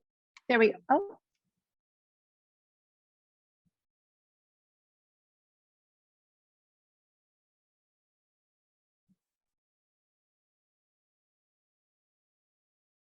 We'll try once more. The other option, of course, is writing in the chat or in the Q&A. Okay. All right. Radhika, if you'd like, oh, touch the button by mistake. No problem. I was wondering if maybe that was what was going on. Okay. So we're going to keep going. Do I have to do something different? No problem. I will take care of it. I'll take care of it. You keep going. All right. Thank you. So this is the setup for the music room. Here we go. We've got a couple different defined areas. I had a funky shaped room. And this was our setup for the art room. I'm a big fan of putting labels on bins. Of course, in art, there were a ton of supplies, but I did have labels on every bin with a picture as well as the typed out title. I also have this for our musical instruments as well. It just wasn't in the picture, but I think labeling things like that gives students a little bit more independence to navigate your room. So arranging chairs and tables, you saw that in both rooms, I had them in U shapes. I think that lends itself well to, as we talked about, joint attention. Designate a table for teacher materials that's out of student reach for obvious reasons. And also to create areas that promote student independence, like having your labels on the bins, ways for students to move around, especially because I worked with students who were so much older and really at the age where they should be navigating rooms independently. You know, I don't need to get you scissors. I don't need to get you a triangle. You can get that. You can look for it. And we want to be encouraging our students and empowering our students to be independent. And this is another example in the art room of when a student finished a project, they would raise their hand. I would say, do you want more or are you all done? And if they said they were all done, I said, okay, you can take it to the drying table. So they would take their papers, put it on the drying table, and then they knew that they would go over to the free choice table. And there was various different activities, but this wasn't something that I had to give them. This was something that they could access independently. Okay, moving on, we're going to talk about finding micro skills. So students in autism programs are typically taught through a process called task analysis. And a task analysis is a list of steps that when they're completed in succession, result in the completion of a skill or task. Each smaller skill is practiced and then data is taken on the individual's level of independence. Students don't move on to the next step until a certain criteria is met on the current step. And students with higher support needs are more successful through this type of instruction rather than what we would call whole task instruction. So I want you to consider moving forward, if your students have all the smaller prerequisite skills to do whatever the activity is that you're asking them to do successfully. Music has a lot of small skills that builds to some of the bigger things. Talking a little bit more specifically about task analysis, the process is breaking a skill down into smaller, more manageable components. A teacher creates a TA to teach learners a skill that is too challenging or too complex to teach all at once. Then I talk about some other special ed methods of teaching. So discrete trial, video modeling, and reinforcement can be used to teach each individual component, and each one builds upon the other until the full task is complete. Once a task analysis is created, this was always our favorite step, the writer typically asks a colleague to follow the steps and make sure the task will actually be completed successfully. So there's a little bit of a challenge of checking the validity of the task that you create, the task analysis that you create. And pretty much anything can be arranged in a task analysis. So activities range from social skills, like asking a peer to play, to activities of daily living, like following a recipe, all the way to hygiene, like brushing teeth or taking a shower. And so I'm going to show you an example of a task analysis for setting the table. So does the student put down the placemat? Place the plate in the center of the placemat, puts the small plate on the upper left side of the placemat, puts the butter knife on the small plate, places the napkin to the left of the large plate, puts knife and spoon on the right of large plate, puts fork to left of large plate on napkin, puts dessert spoon and fork horizontally at the top of the large plate, puts glass to upper right of large plate near tip of knife, repeats for desired number. All right, so I'm going to give everybody a moment to type in the chat your thoughts on this. I would say it's very detailed and it's very specific. So if somebody looks at this, they know that they have to put the placemat down, that's fine. And then they know exactly each step to follow. So a student might start with a totally completed set. So all of these steps done except for the glass needing to be put on. And then once they've mastered that, they might have to do the dessert spoon and fork and then the glass. So you can go backwards, or you can start at the beginning. Puts the placemat down. That's the first step. You would say, set the table, and then the student would put the placemat down, and that's it. And then you'd move on and you'd go forwards. So there's different ways to do it. And you're probably wondering, what does this even have to do with the arts? Because we're talking about setting tables. So again, this is for coloring in the lines and some prerequisites, but we're going to go over to call and response on a drum. So the arts can be a little bit less structured and rigid, and they should be, right? Because it's all about creativity and creative freedom. I like to think of adapted arts as a time for appropriately structured creativity. While we don't have a clear step-by-step process for all of our skills, and we shouldn't, we can imagine all of the different prerequisite skills needed to successfully accomplish more complex skills. And I use this example of call and response on a drum because I feel like people who don't work with students with special needs don't realize how challenging this is.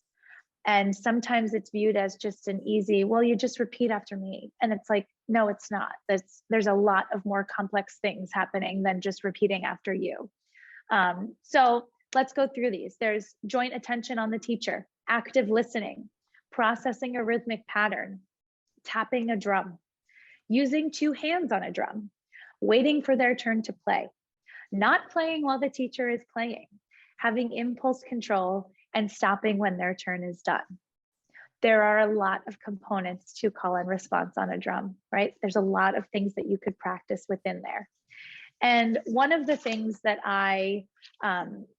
when I was starting out, I was kind of like, well, how are we supposed to scale things back? Like, how do I teach kids to tap a drum? Or how do I teach kids to have impulse control? That's hard. So there are some ways and some prerequisites that you can work on. So you can ask your assistants or your paras to physically prompt students when it's time to stop. So in other words, this is called errorless teaching. If you were playing a drum like this and you wanted your students to stop, a para would physically take their hand off the drum, and that would show without fail, stop. Okay, another way is they're playing the drum, playing the drum, playing the drum, and then we say stop, and you move the drum away. So it becomes impossible for them to play the drum. That's one thing that you can do. You can practice playing together. You can practice playing and stopping together, because before we can teach students to not play when somebody else is playing, they have to know what playing together is so that they know what playing separately is. Does that make sense? We have to practice then taking turns between a teacher and a student group with just keeping a very steady beat. Practice taking turns between teacher and student group with any pattern of student's choice. So doing whatever they want. This gets very loud, so you might want to have noise canceling headphones nearby for some of your more sensitive students, sensory sensitive students. And use rhythmic visuals rather than just asking your students to hear and recall a pattern. And again, the biggest thing that I worried about was, how do I adapt to a level that's appropriate and meaningful to students who are in front of me? I didn't learn how to do this in undergrad. I have found that we spend so much time in education talking about how we can figure out how we can scale things up and how we can challenge our students and how we make things harder for them. But we don't talk about how challenging it is to, when you have students with disabilities, how to adapt and make it appropriate for them.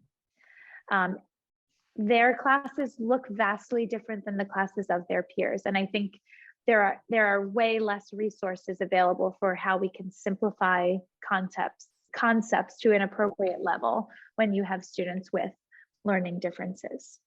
So some things that you can cover is your singing voice versus your speaking voice.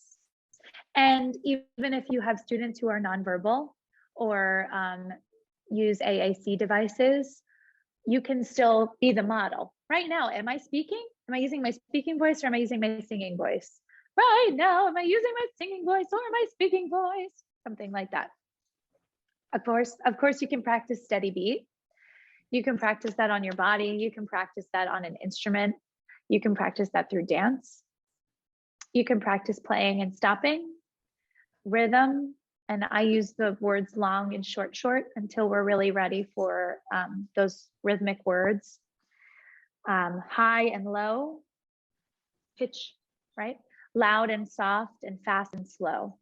I always introduce concepts via contrast. So it's either this or it's that, right? I don't just ask students, is this slow? I give them the other answer. Is this slow or is it fast? So that the vocabulary is right there for them. They just have to grab it. Okay. Your students will progress, but they might require some more intermediary steps to get them there. Where a typically developing child might need 3 steps to get to call and response, and they're able to do it in the second music class you have with them, your autistic student might require 15 steps and 6 months. And neither is wrong and neither is right. It's just the different students that you have in front of you. And like I said, it's worth it to hold out for those moments, because it is so fulfilling when you're like, okay, you got there. We did this. All right. Adapting your lessons for different skill levels.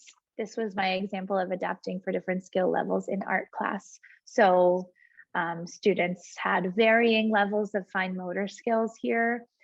These two had different parts of them prepared before class for them, so that all they had to do was take different shapes and glue them down. And then this one added the black lines, this one colored in first and then added black construction paper lines. And these two were done freehand. So at different levels, but freehand. And so having ways brainstormed for how you're going to spiral up and how you're going to spiral down will help you out. And so let's now talk about lesson planning. Just a quick sip of water.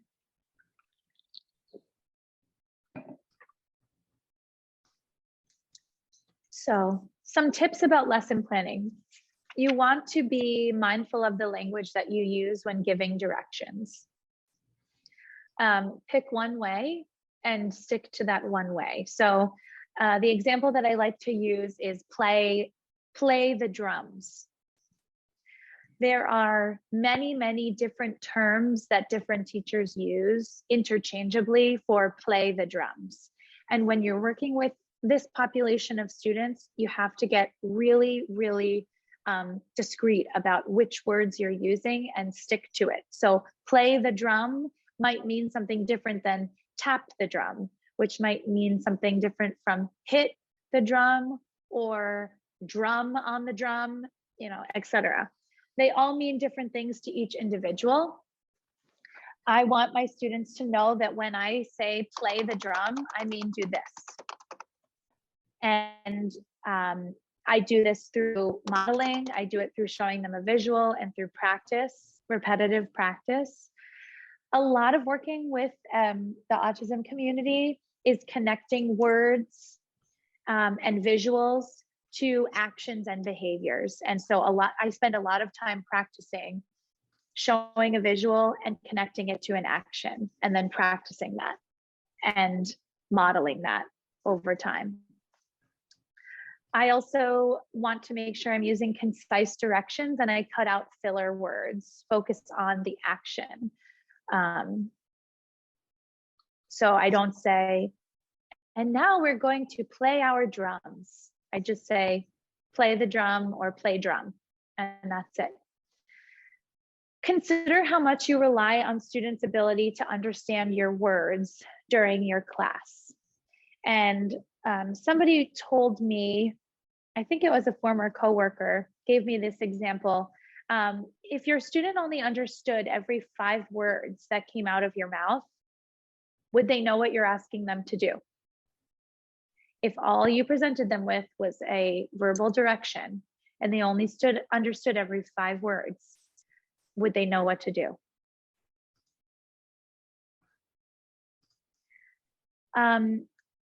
Being confused or not knowing what is expected can lead to a whole variety of behaviors that could come up.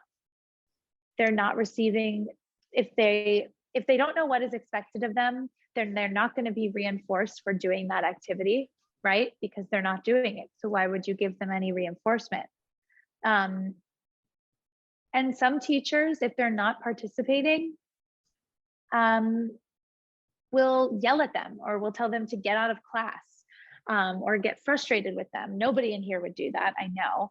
But the student is then getting in trouble and doesn't even know why, because in the first place, they didn't even understand what the direction was. So I think this is a really big disconnect that we have sometimes, that we perceive inactivity or non-compliance as the student being bad, being naughty, and not doing what you're asking them to do. And really, you need to ask yourself, do they understand what I'm asking them to do?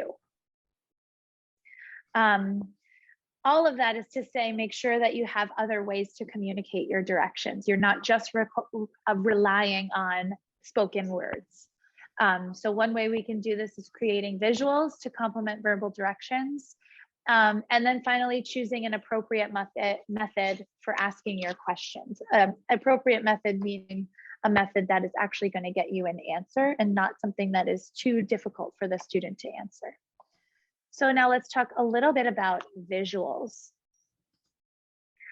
I find it's very helpful, and I touched on this before, to use a combination of approaches. So to say the direction while you model the action, right? Again, play the drum, stop, play the drum, stop. You can also model the action and provide a visual at the same time. You can provide a visual of the direction and provide a visual of the action. And I think, again, that it's helpful to think of building associations between the actions that you're teaching and the symbol that is being used to represent it. Additionally, I use visuals to provide context. And then finally, I use a lot of manipulatives and create a lot of manipulatives to allow students to show what they know in sort of untraditional ways. So untraditional meaning not pen and paper. Again, you want to be building that connection between a visual and a verbal direction. And then when you're fading to a less restrictive prompt, you can really quickly fade that visual out. So you can just say, play the drum, and they'll know what to do because they've had so much practice with either a picture visual or a model visual. Once your students understand that verbal direction and what's being asked of them, the action that's tied to it, you don't need so many supports. Okay, so here's a slide that I would use. Yeah, this is a student-facing slide, so it's a slide I would use with students. We were doing some listening to Carnival of the Animals, and this was how I introduced the cuckoo in the depth of the woods. So before beginning to sing or beginning to listen to a new song, I like to provide context and have a little discussion about it. For a variety of reasons, I think that this creates a more meaningful experience for your students because they know what you're going to be singing about or listening to before they're actually being asked to listen to it.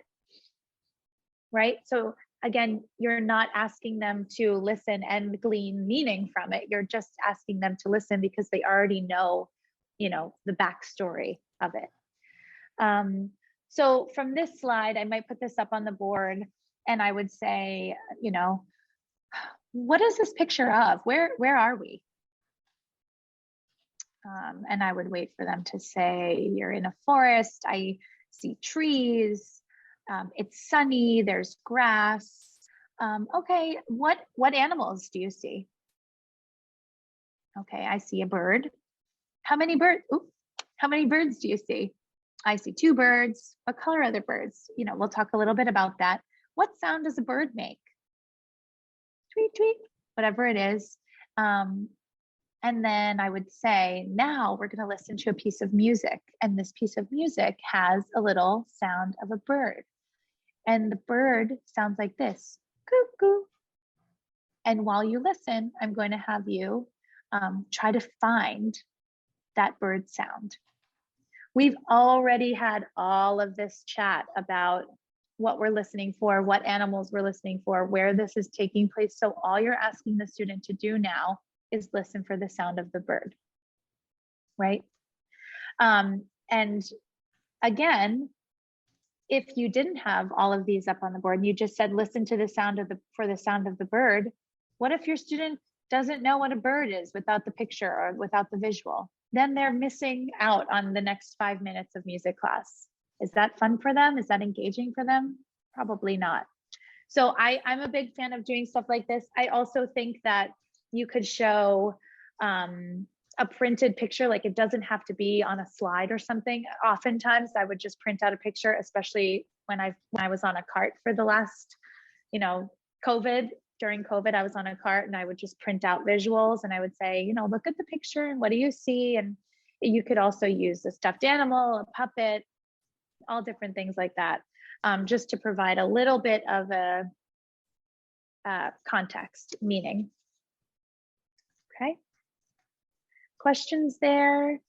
Does anybody do something like this, providing context before you go into a song? I find especially, some of the folk songs and the Kodai songs have a lot of words in them. And so if there's a lot of words, I'll definitely back up a song with some visuals. Okay, so here's an example of some pre-reading for play and stop. So this right here would be the first one that I show. So the focus is beginning to associate this symbol with an action, playing, or even a sound, playing the drum, the sound of an instrument, right? And once they begin to associate this with playing, this, they already know. This is a symbol they already know, stop. But what does stop look like when you're playing a drum? Stop looks like this, at least in my class, because you can't be doing this and making any sounds on a drum, right? So I'll often do play, play, play, play, play, play, play, and then I'll point to stop, and they'll do that. And that would be kind of step one.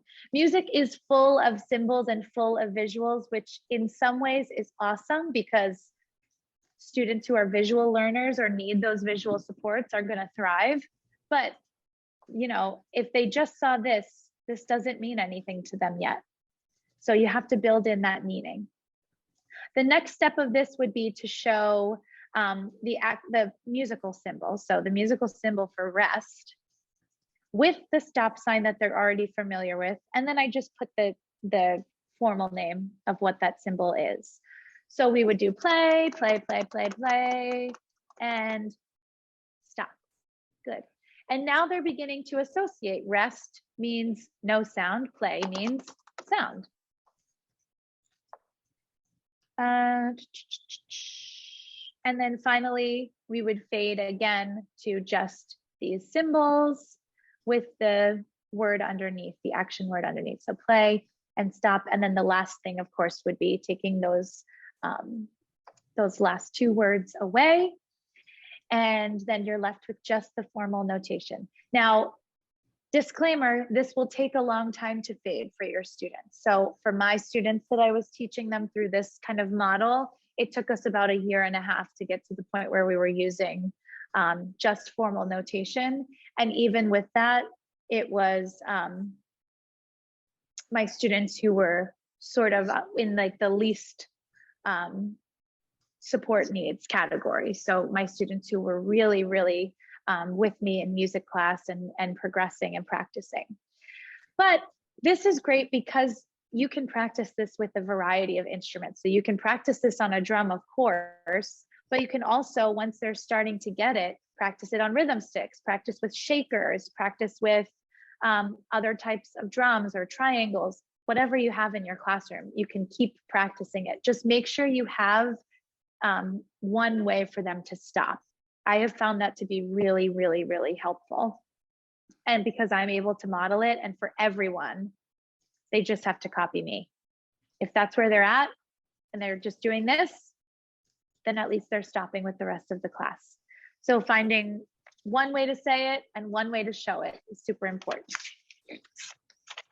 Okay, we're nearing the end. So manipulatives. I use manipulatives because, sort of as an exercise for myself, I want to be super clear on what I'm asking my students to do. So in other words, and this is the example I'm going to use for this, but you want to be super clear on what you are assessing. So if you are asking students to do dictation, which is something that I will do with my students, even my students with autism, my students with various other related disabilities. If you're asking students to do dictation, are you giving them a pen and paper? How are they showing what they know? Because if you're asking them to use pen and paper, you're not just asking them to do dictation. You're asking them, how can you hold a pencil? Can you draw straight lines? Can you write on a line? Can you put rhythmic symbols in order? And that's a lot of other things, again, that you're asking them to do that are totally not related to them showing you what they're doing in music class. So I'll use these little foam hearts, and on one side they have a quarter note, on the other side they've got 2/8 notes. And so they can just flip them over and put them in the correct order. Every student gets 4. And I would either clap or perform a rhythm on an instrument, and they could write it out for me using these instead of me giving them a piece of paper and a pencil and asking them to write and show what they know that way. So I think it's really important that we use things like this and other tools, because ultimately, does it matter? Is it our job as music teachers to make sure that they can write or draw straight lines? No, it's not. And that shouldn't be something that we're asking them about or asking them to do in music. Because if that is something that causes a lot of stress, guess what? Now that stress is coming with them to music. Because what if I get asked to do that again? I don't know how to do that. So I think it's a nice exercise for us to go through as teachers, is making sure that we're not asking them to do things that we really don't need to ask them to do. Okay. And I've got some tips now.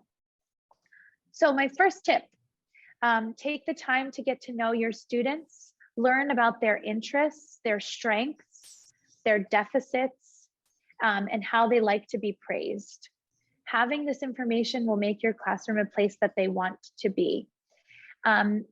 Another way, and I didn't think I mentioned this earlier, another way that we can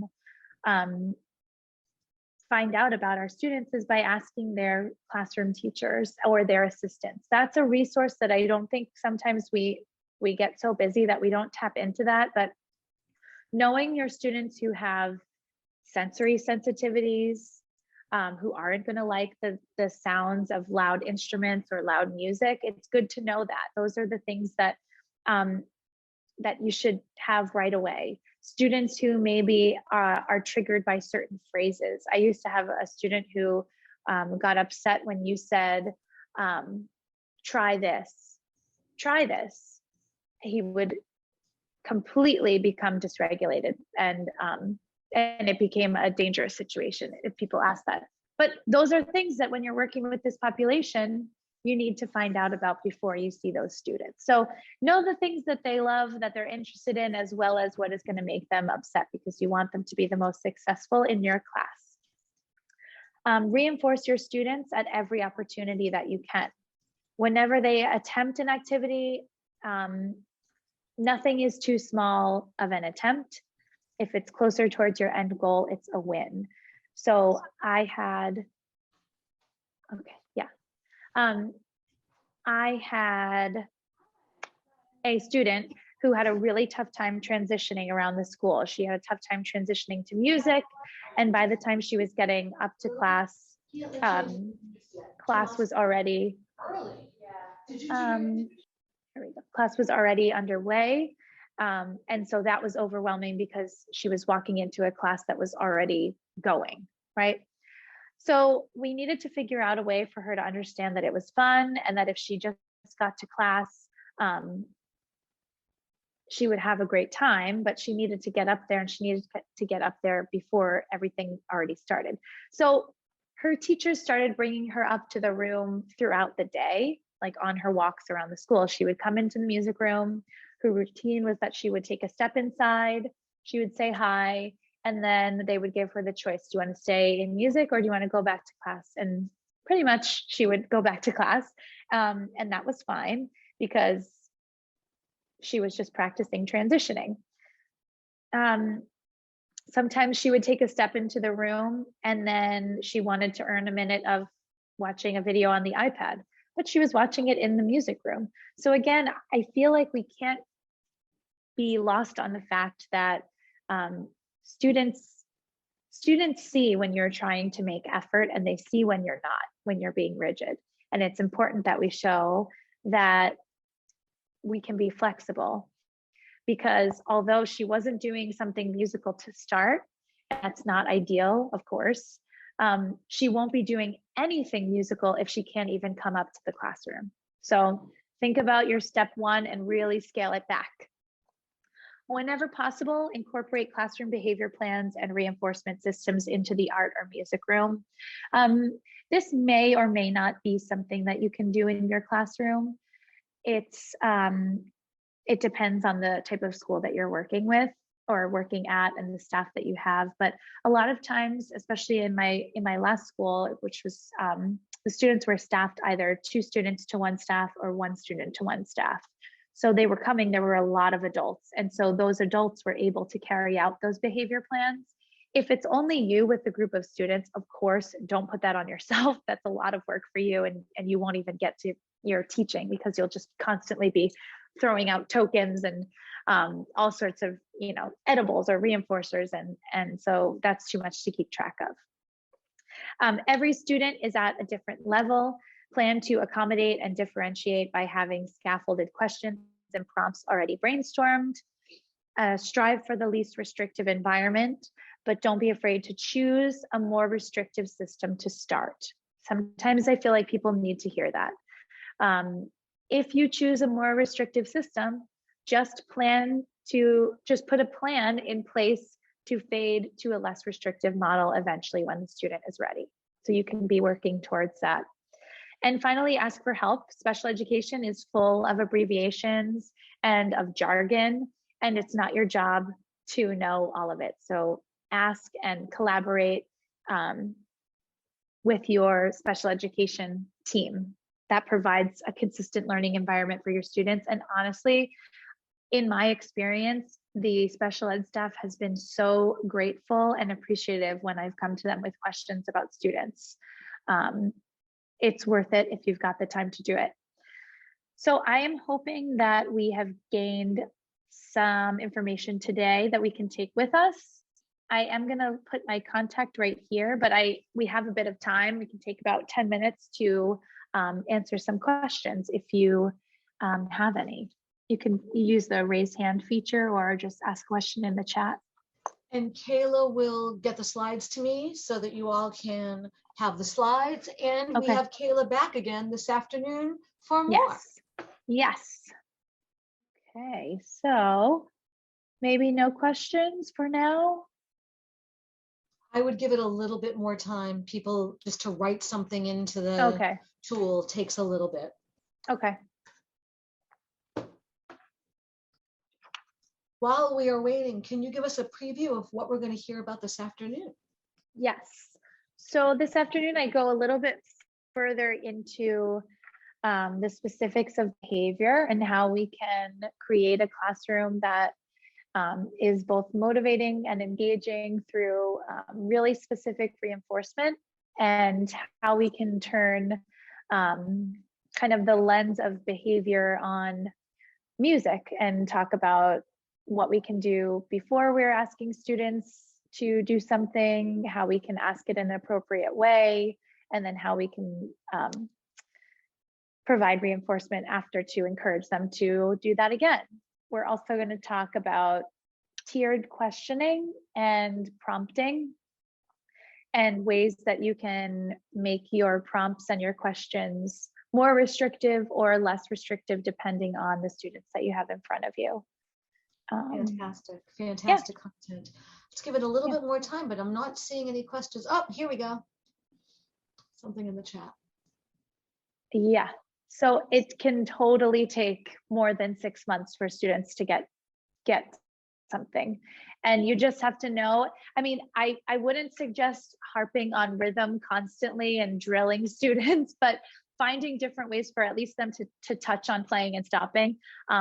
Each class, depending on how many times you see them in a week. I would only see my students once a week. So especially only seeing them once a week, that's not a lot of time to practice something and for them to even remember it. So don't be discouraged, stay at it. It can take a very long time.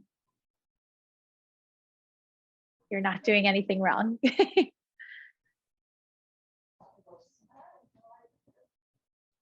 Come on in. Sorry, I'm late. Not a problem. Yeah, thank you, Melissa.